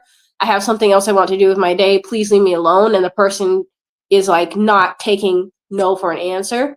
And usually it's been in places where there's tourists, and then the person is not Japanese. From the Japanese side, the most pushy thing I've got is like ignoring my ring, which I just find odd. So Nico says, well, they don't care if you're married. Goga wants to travel to Japan, but obviously, since we all know, and I think you know that already, he got his own presidential airline called Goga Force One. So he even comes with all diplomatic immunity. So, but I think it is really interesting to see that, because I know in a lot of countries in the Western world, regardless of US or Germany or wherever, no, women never really feel safe. And no, I feel safe in Japan. Especially not in the nights. And I feel safe. Unless you are in a gated community with security or stuff like that. But let's say the ordinary people who live in normal places that are not gated because they cannot afford it, in Germany or in Europe in general, especially a bit more towards Eastern Europe, where crime rate is a bit higher in certain places, not everywhere, of course, but also in Germany, there are incidences that happen, and the so-called heel world of Central Europe and stuff. But I remember when I went to Thailand, and I went there 3 times, I met foreign woman, European woman there, like having a chat in a bar or something. And I said, "You're traveling alone?" She said, yeah, I'm doing backpacking. And they, numerous people I met there, they do backpacking, right? Backpacking in regards of hitchhiking or whatever it's called, these kind of things, without any problem whatsoever. Driving this crazy Thai bus, which was indeed crazy indeed. Don't know if you had that experience, but crazy Thai bus is, oh, Jesus Christ. I was like having a tinnitus after an 8-hour ride back to Bangkok from some village in the middle of Thailand. And I was like, oh, please. So I probably didn't take the same bus, but we went into the mountains and we visited the white Karen people. And they're like off towards like Myanmar, like towards that border. They're in that part of Thailand, like the location wise in that direction. So we were in Chiang Mai, and then we had to take the bus ride, maybe like an hour and 30 minutes or more, like off into the mountains and stuff like that. And it was really cool. And I would say in Thailand, I felt safe as well. At least in Chiang Mai, the biggest thing as far as safety in Thailand that I felt was like, I think it's the biggest culture shock. One of the biggest culture shocks I've ever seen. Because like there were people jaywalking, or like I got to ride on the back of the motorcycle out there, and I was just like, this is wild. Like if I adjust my knee, I'm gonna like touch somebody's car. Like we're so inserted in between the cars and traffic. Like if anybody shifts over, like that could be us right there. And like I'm like literally, I'm an overthinker, so I was just like, oh my gosh, like if I fall off, then what happens? Would someone run over me? Like, those are the only things that made me feel like, I guess, nervous or unsafe. Well, I remember my weirdest experience in Thailand that I had, and thankfully I only had that once. Otherwise, my ears, I would be totally deaf. So I was somewhere also Greater Chiang Mai area, and I went back to Bangkok, right? Because I had to go home 3 days later or something, and I wanted to spend a day or two in Bangkok. So it was an 8-hour drive through the night, and I was like, okay, cool. People awake all day, so they sleep all night, so I can sleep as well. Having my peace, waking up in the morning in Bangkok and stuff. Right. That's what I thought. I was proven so wrong. So what really happened was I was in the bus. It was called Crazy Thai Bus. They had this super neon airbrushes all over the place, and it was written Crazy Thai Bus. It was the cheapest option to get to Bangkok fast. And I was like, okay, let's go. There's the Unko Museum, by the way. I sat on this bus, front row, in the bottom, what double-decker buses, and I was like, oh, cool, when they do a break, which they did 2 or 3 of them, obviously, because people have to do what they have to do. So all of a sudden, they put the music on. So far, so good. If it would have been silent, as we usually do that in the Western world where we want to sleep in the bus or something, no, it was karaoke. It was karaoke music. So it was not even the original songs. It was whatever music that was supposed to be. It was in full loud. The volume was on top super maximum. Obviously, Murphy's Law, the speakers were directly above me. I did not have any chance to change a seat because the bus was totally occupied, and I was like, oh Lord. Then I asked the driver, who thankfully spoke English, and I was like, excuse me, is there any chance to lower the sound a little bit? He was like, farang. And I was like, oh Lord, okay. 8 hours. He was probably wondering why. Oh, welcome back. See, Sophie could be singing on the bus. Oh, look at that. I missed that opportunity because the bus I was on, we didn't have music. We didn't have lights or anything. It was not music. It was torture. It was ear torture. It was really torture. And I tell you something. Hi, Sophie. Welcome back. And by the way, the next water you will see is the toilet video of Rebecca. Just to let you know. I have to edit it. On the other hand, it was really next morning when we arrived in Bangkok, like at believe 5 a.m. before total chaos started with traffic again. As you know, it started 5 after 5. I was like, Jesus. I was out in this. I was walking to the hotel. I didn't even bother to take a taxi. It was like a 15-minute walk to calm my ears down. And it was like, it was called Crazy Thai Bus. It was a Crazy Thai Bus. And you know what? The worst thing was nobody. And so they had microphones down there, karaoke all over the place. Nobody in the entire drive was actually singing. They were freaking sleeping. And I was like, guys, why do we need the music so loud?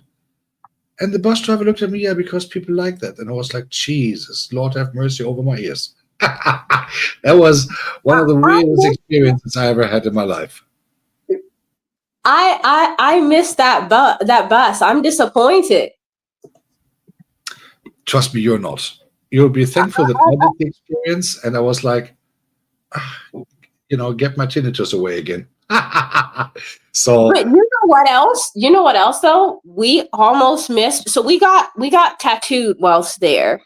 Right. And the tattoo shop, the guy that was like running the tattoo shop, he was like, I know a great elephant experience, and it's ethical and all that. It's like a sanctuary. So these elephants were rescued from like circus or like something where they were having like a really rough life, and then they're put into like a sanctuary. It was really fun. And like that was something that I wasn't expecting. And I thought I caught this moment on my camera. And of course, for some reason, my GoPro didn't catch it. I lost so much footage on that trip. I'm so mad about that.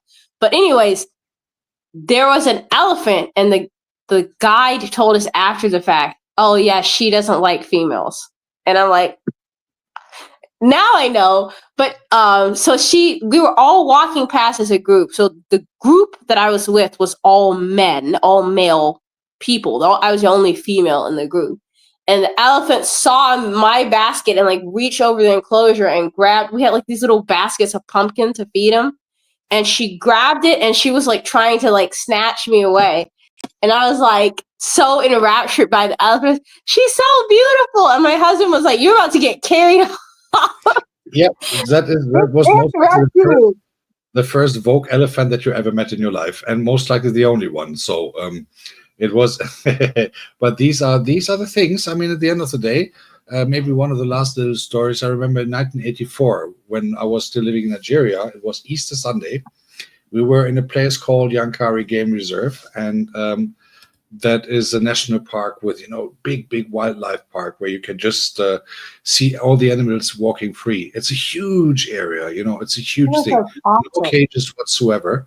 So we were living in a little camp there, and not living, we were just there a couple of days, but we were in the little camp there, and it was so great. And Easter Sunday morning, I'll never forget that we were sleeping in some van there, and stuff like that, because parents were too stingy to pay, I don't know, €5 a night for a hotel little hut there or something. So we had we had the mosquito experience and snoring parents and all that. But there were also monkeys, the pavians running around for free as you do. Okay.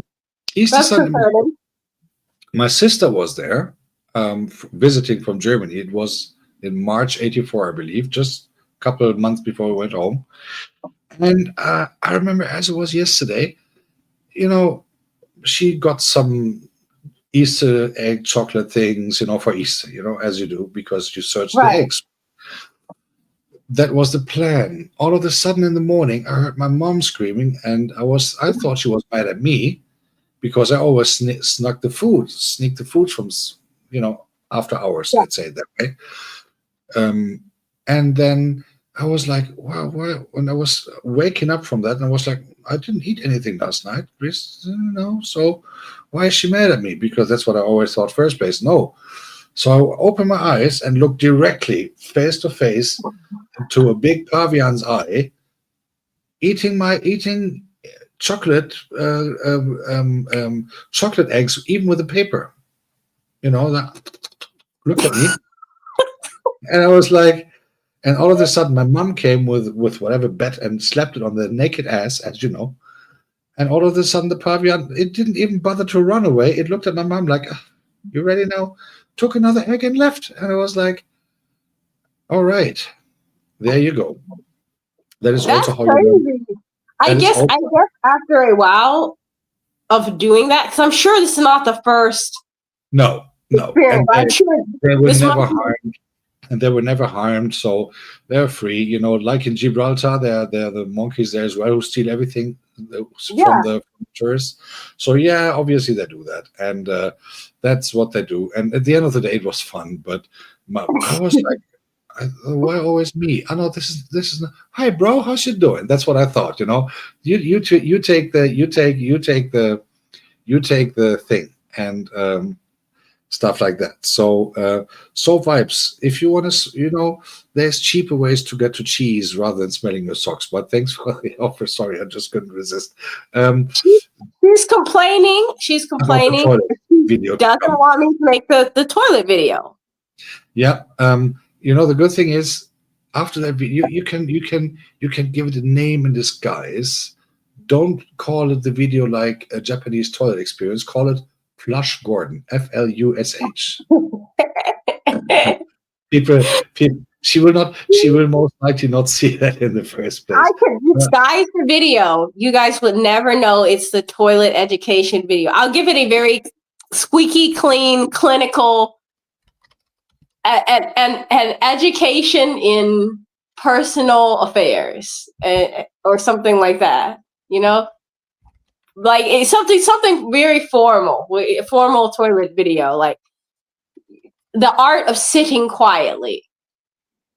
I'll come up with a name that's very cute, just for you. So it'll be cute. So for those who are now a bit irritated, in the US it's called the powder room. In Germany we just call it bathroom or toilet, and wherever else in the world you're from.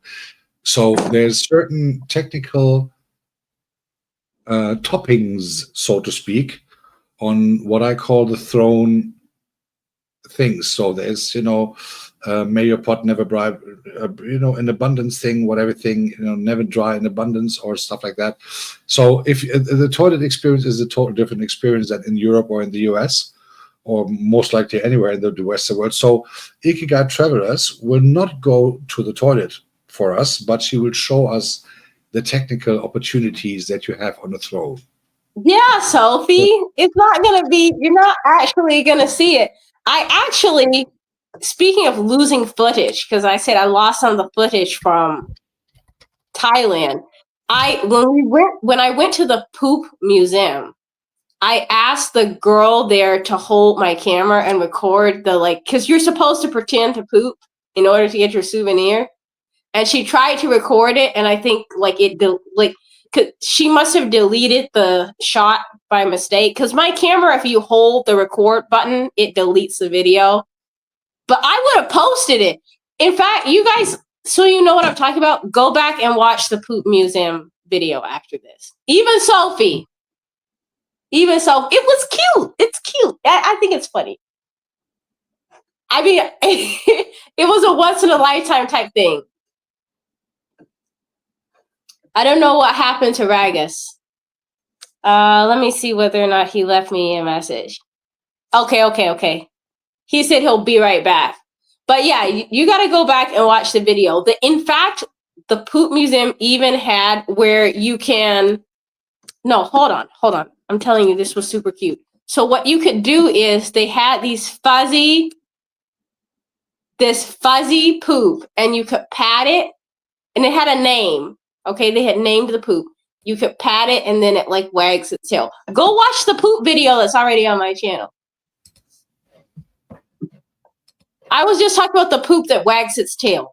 It's in the poop video that I already posted. Yeah. So again, we are not talking about any crazy fetishes, just to make sure. So, but funny enough, there's an equivalent in Berlin called the Klo. Das Klo. The Klo is a German word for toilet. So if you go there, and this bar really exists, so it is like you sit on toilets, you have your urinals and all that stuff in the bar, but you don't do business on those toilets, obviously. But they flush water and all that stuff. So you don't sit that you get wet or something, and it's not toilet that you use as a toilet. But the whole bar's concept is that it looks like kind of a public bathroom. You sit there, you have your beer, you have your stuff, you have your food, but you sit on toilets, and the tables are a bit like makeup tables in the public bathroom and stuff like that. It's very funny. I'll send you the link later, or I put it That's on the tweet post. wild. It's funny. I've been there. Trust me, it's funny. It's most likely as funny as your poop museum over there when you don't expect those things. It's called the toilet. So just using the English. No, it's not food in the toilet, Sophie. It's just like the making up of stuff. It is so funny. And I have to say, Berlin, either you like it or you hate it. Yeah. But that was more the way funniest experience I ever had. I have to say, it was so funny because everyone was. So it's mostly for tourists, to be honest. Berlin people don't go to such places, but it is like you sit there on the, not on the toilet, like but it's closed, obviously. But all of a sudden there's some vibrations, or you have some water and flushing there and stuff like that. So it's all with drains. It's all connected to water and stuff. You don't get wet, obviously, but it is so funny. It is so funny to have those kind of things going on because you don't expect that. These are the things that that you are going to witness only if you are curious enough to go inside once the door is open, right? So yeah, I would go. Yeah. I would absolutely go. I'm just like, as I'm imagining, as you're speaking about it, I'm imagining it, and I just think it would just be one of those places everybody would be like, where did you go? Where was that? Like, what is that? Sophie said, she said something, I'm not moving to Toiletville, Japan, thanks though. Toiletville, I think that's what you were saying. It's just the one museum. The museum is located in Tokyo. So it's like, or they have like a ball pit, but with poops in it, like poop emoji poop in it. A ball pit. No, I'm getting scared. You gotta go. Okay, guys, go watch the video. Okay, I'm telling you, go watch the video. Everything's cute. But what it made me think of is, as you were talking, it's like you're talking about Berlin, and I'm thinking about Germany, and I think before moving to Japan, I was actually consuming a lot of content about Germany.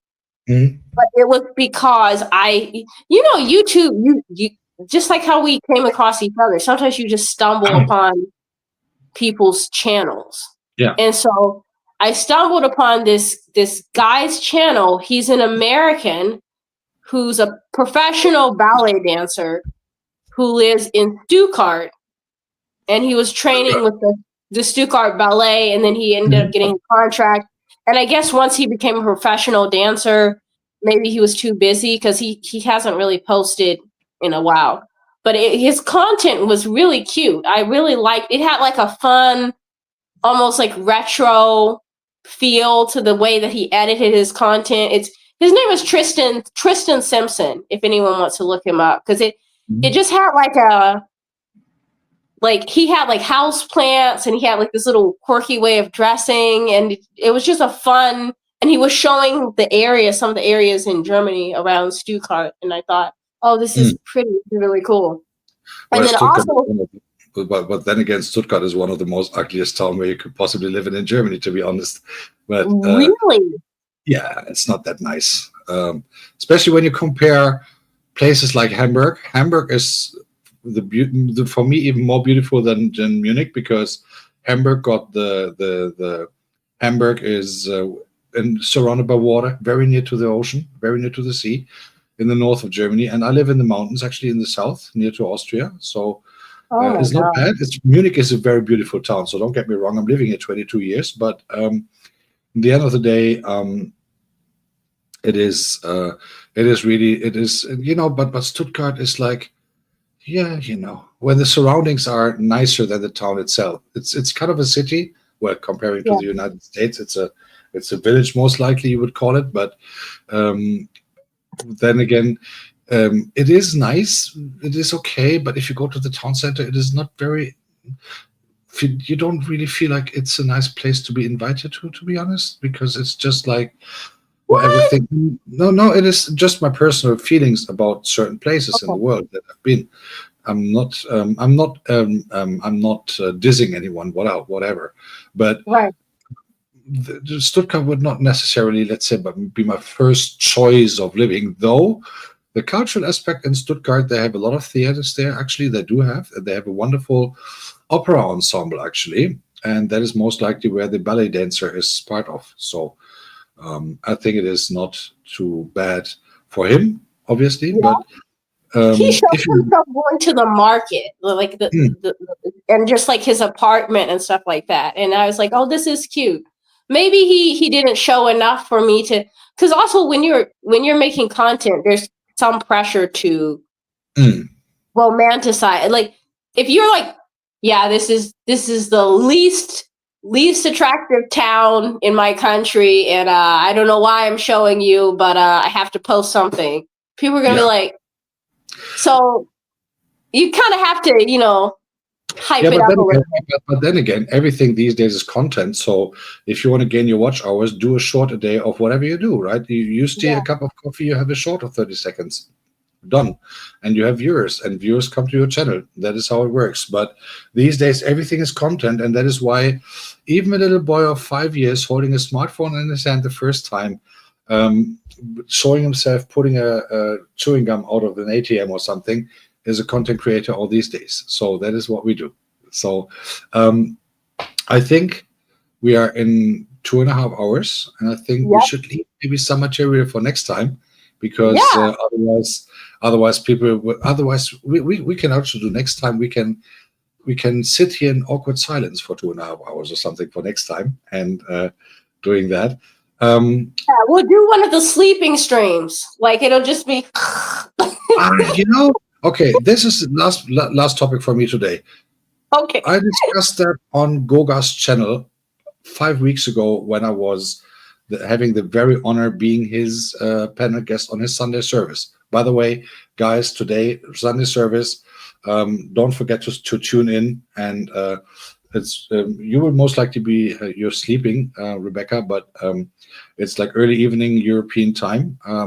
Goga Sunday service definitely worth to watch every week, especially of course 5 weeks ago when I was there. But we strived exactly that topic.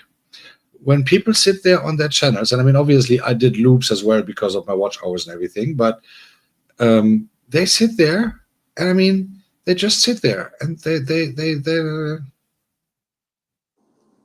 Yeah, uh, yeah.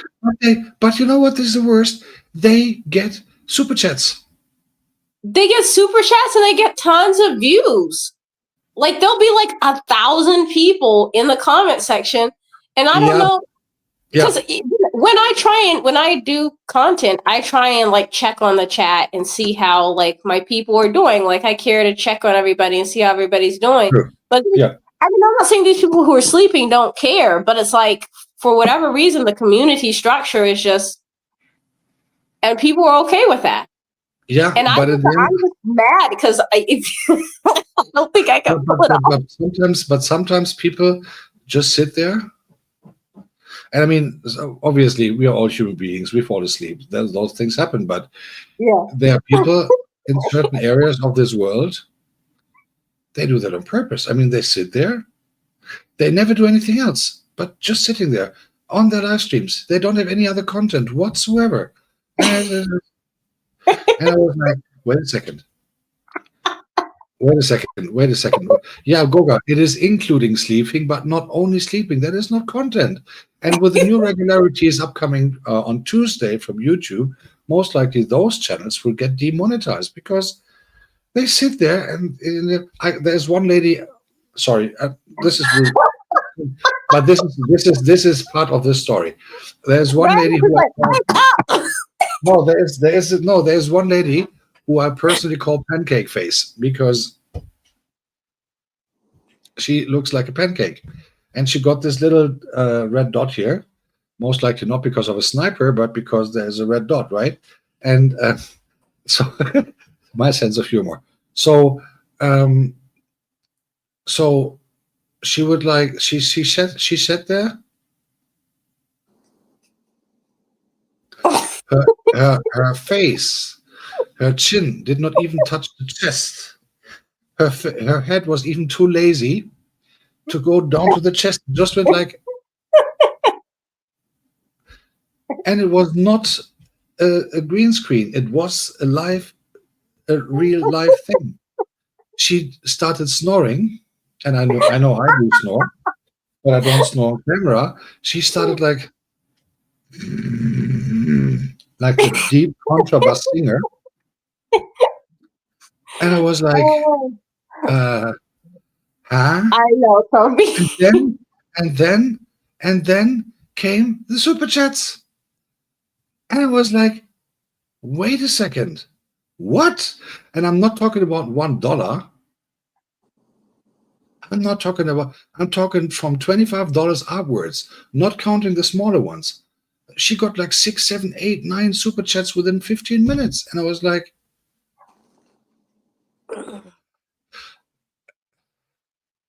why do I even do anything what I think has value on my channel whatsoever? And she just sits there and her chin doesn't even go to the chest because the head is so lazy. And I was like, what? Ah, okay. I can just imagine you coming over to your channel virtually. My God. I'm always joking around when I see you washing your dishes, right? Because that is how we met in the first place, and it is a joke. But you are alive, you're breathing. You know, you don't Yeah. pretend to be dead or something, and that funeral service will come and pick you in a minute or something like that. So I was like, So I was really like, someone call the ambulance. And a week later, I caught her standing. She was standing, but that was only because she started her iPhone or her phone with a live stream, and then she sat down, same position as always. And you cannot tell me that someone is meditating 10 hours in a row. That is not possible. But so you know how JR called you boss in another chat? That's like a American friendly greeting. It's like a respect, but like a very casual, like friendly. It's a positive. yeah, I got that in the But first like, place. Yeah. from the technical sense, like an actual supervisor, like I'm about to start calling you shift leader Ragas or like supervisor.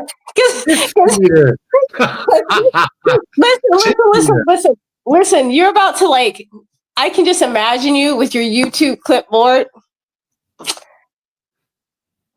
sleeping again.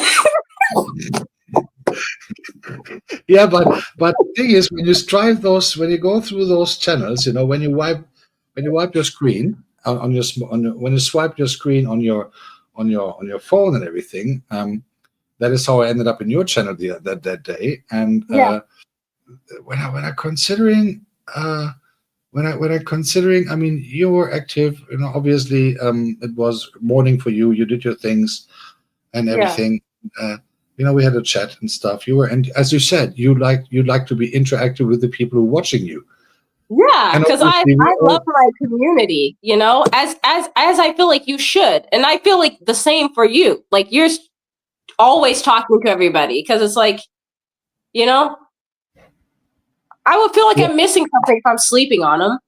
Yeah, but at the end of the day, the point is that if you consider, I mean, everyone wishes to be rich by sleeping, right? And Goga, I'm afraid you have to repeat your question. Wait a second. Here we go. I got it. So Goga is asking, and this is the last question for today. Rebecca, Asia is a popular space for spiritual seekers.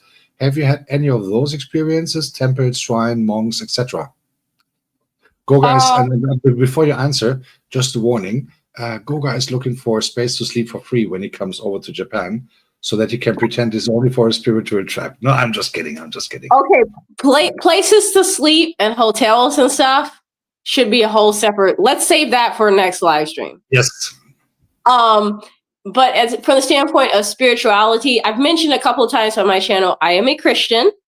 So based on my personal beliefs, when I visit shrines and stuff, I visit from a historical and cultural aspect, because I want to learn about the place where I'm at. Like a lot of the shrines and temples and stuff that are here have been here for hundreds, if not thousands of years. So I have visited some places like that. Probably my favorite place to visit such historical places with historical and religious significance is Kamakura. But Japan is full of stuff like that, where you can visit shrines, you can visit temples. Shrines are actually like very common. Like there's shrines close by to my house, but then there's the ones that are very popular that everybody visits on social media and like repost. And then the other thing that I feel like is not quite as popular as shrines is also castles. And I think like when people are wanting like, I want history, I want culture, I want to show that I really like visited some place that has some significance and it's like unique to Japan. I think like those are the places that people tend to visit. So yes, I've definitely visited some of them, and they're on the channel that I've posted. But yeah, I think maybe we should wrap it up and save some for next time. I've got lots of laughs. I really appreciate Ragus. I know he mentioned earlier in this stream that he is very, very close to meeting his watch time. I'll have it tomorrow. Yeah, I can apply tomorrow. There's 18 hours left, and I know they counted back from 5 days. Thursday was very busy. Wednesday was very busy. Yeah, done. Yeah. Consider so if anybody has the question is what would happen on the application. If anyone has time, I think that everybody should hop over and show some support and some love, just to double down, make sure that YouTube can't, have any qualms, and just also as a thank you from our side, our community, because we've kind of integrated our communities here to include. Are we still mad about the poop? I think. Most likely, Sophie.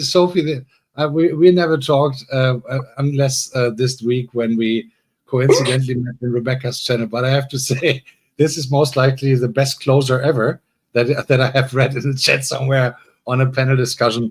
We just go celebrate our pool parties now, and oh, that was awesome. You have a wonderful day, Sophie. It was nice seeing you again. Enjoy church. Yeah. So would you like to say your final words first so that I can then wrap it up? Just please go show the world of Raga some love. I really appreciate all of the time that he put into preparing for this and helping host this. And yeah, let's show some love on his channel too. And for my community, I appreciate you guys, especially everybody getting up early. Lots of love for you guys, as always. All right. So it's been quite some time now, almost 2:45, 2 hours 45. So final thoughts from me, and some organizational things to come from my side, my channel. First of all, Rebecca, thanks a million. It was fun. And about the preparation, guys, I can reveal now, we didn't really prepare anything at all because we had wonderful conversations before. And as far as I see, it went exactly as we both were hoping for, having a conversation rather than the stiff Q&A thing that we all know from so many other people. And it is really great having that. By the way, I've learned this methodology or this kind of channel activity from Goga. And so Goga, thank you for not complaining me doing something not similar, because yours, of course, is like really, really great, obviously, and you do that for a long time. But having a panel guest every now and then is always great. Rebecca, Ikigai Travelers, Guys, connect to her channel, please, if you haven't done so already. Please leave a comment on her videos and show some love.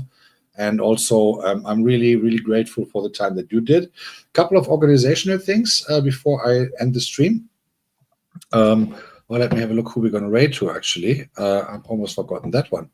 I would have been, I would have been manslaughtered by the president himself if I wouldn't raid this wonderful chat, obviously.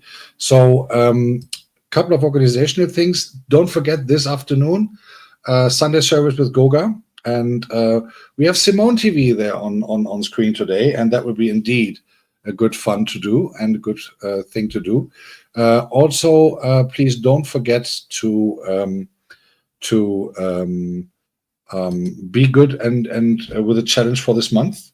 Goga has given us some very good information on the new features that are there.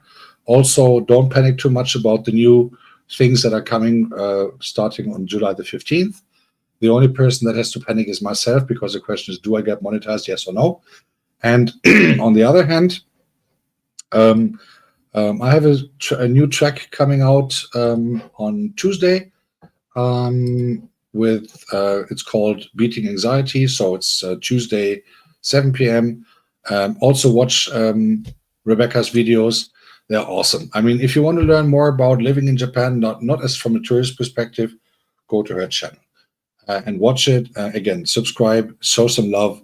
And yeah, so last but not least, I have set the raid to Bozede, because she is online and she can do with a bit more than some trolls only. So as we all know, trolls is the thing that we all don't like.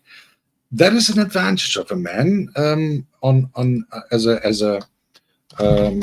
a channel host, because usually you don't get these trolls unless they complain about certain video contents, but that's to be discussed on another channel. So I will set the raid real quick. Bear with me 1 second, and then we can do the usual procedure to fly over all the way to Nigeria and say hello to Bozede Joseph. As we know the procedure, maybe you would like to stay like for at least 5 minutes so that Bozede gets some love as well. I would like to thank you, Rebecca, so much for your time. Say hello to Mr. Invisible. I wish you both a nice Sunday evening, and all the best. Get better soon, and thank you for staying up that long, even though you're a little bit fit. And most of all, good luck on your first day tomorrow, right, in the new job. And I'll let you guys know how it goes. And as we know, as we say, we see in the streets, and wishing you all a great Sunday in the bushes, in the streets, wherever you watch us from. This was Ikigai Travelers from Japan and myself from Germany. Happy Sunday, everyone, and thanks for coming. See you soon. Bye. See you. Bye.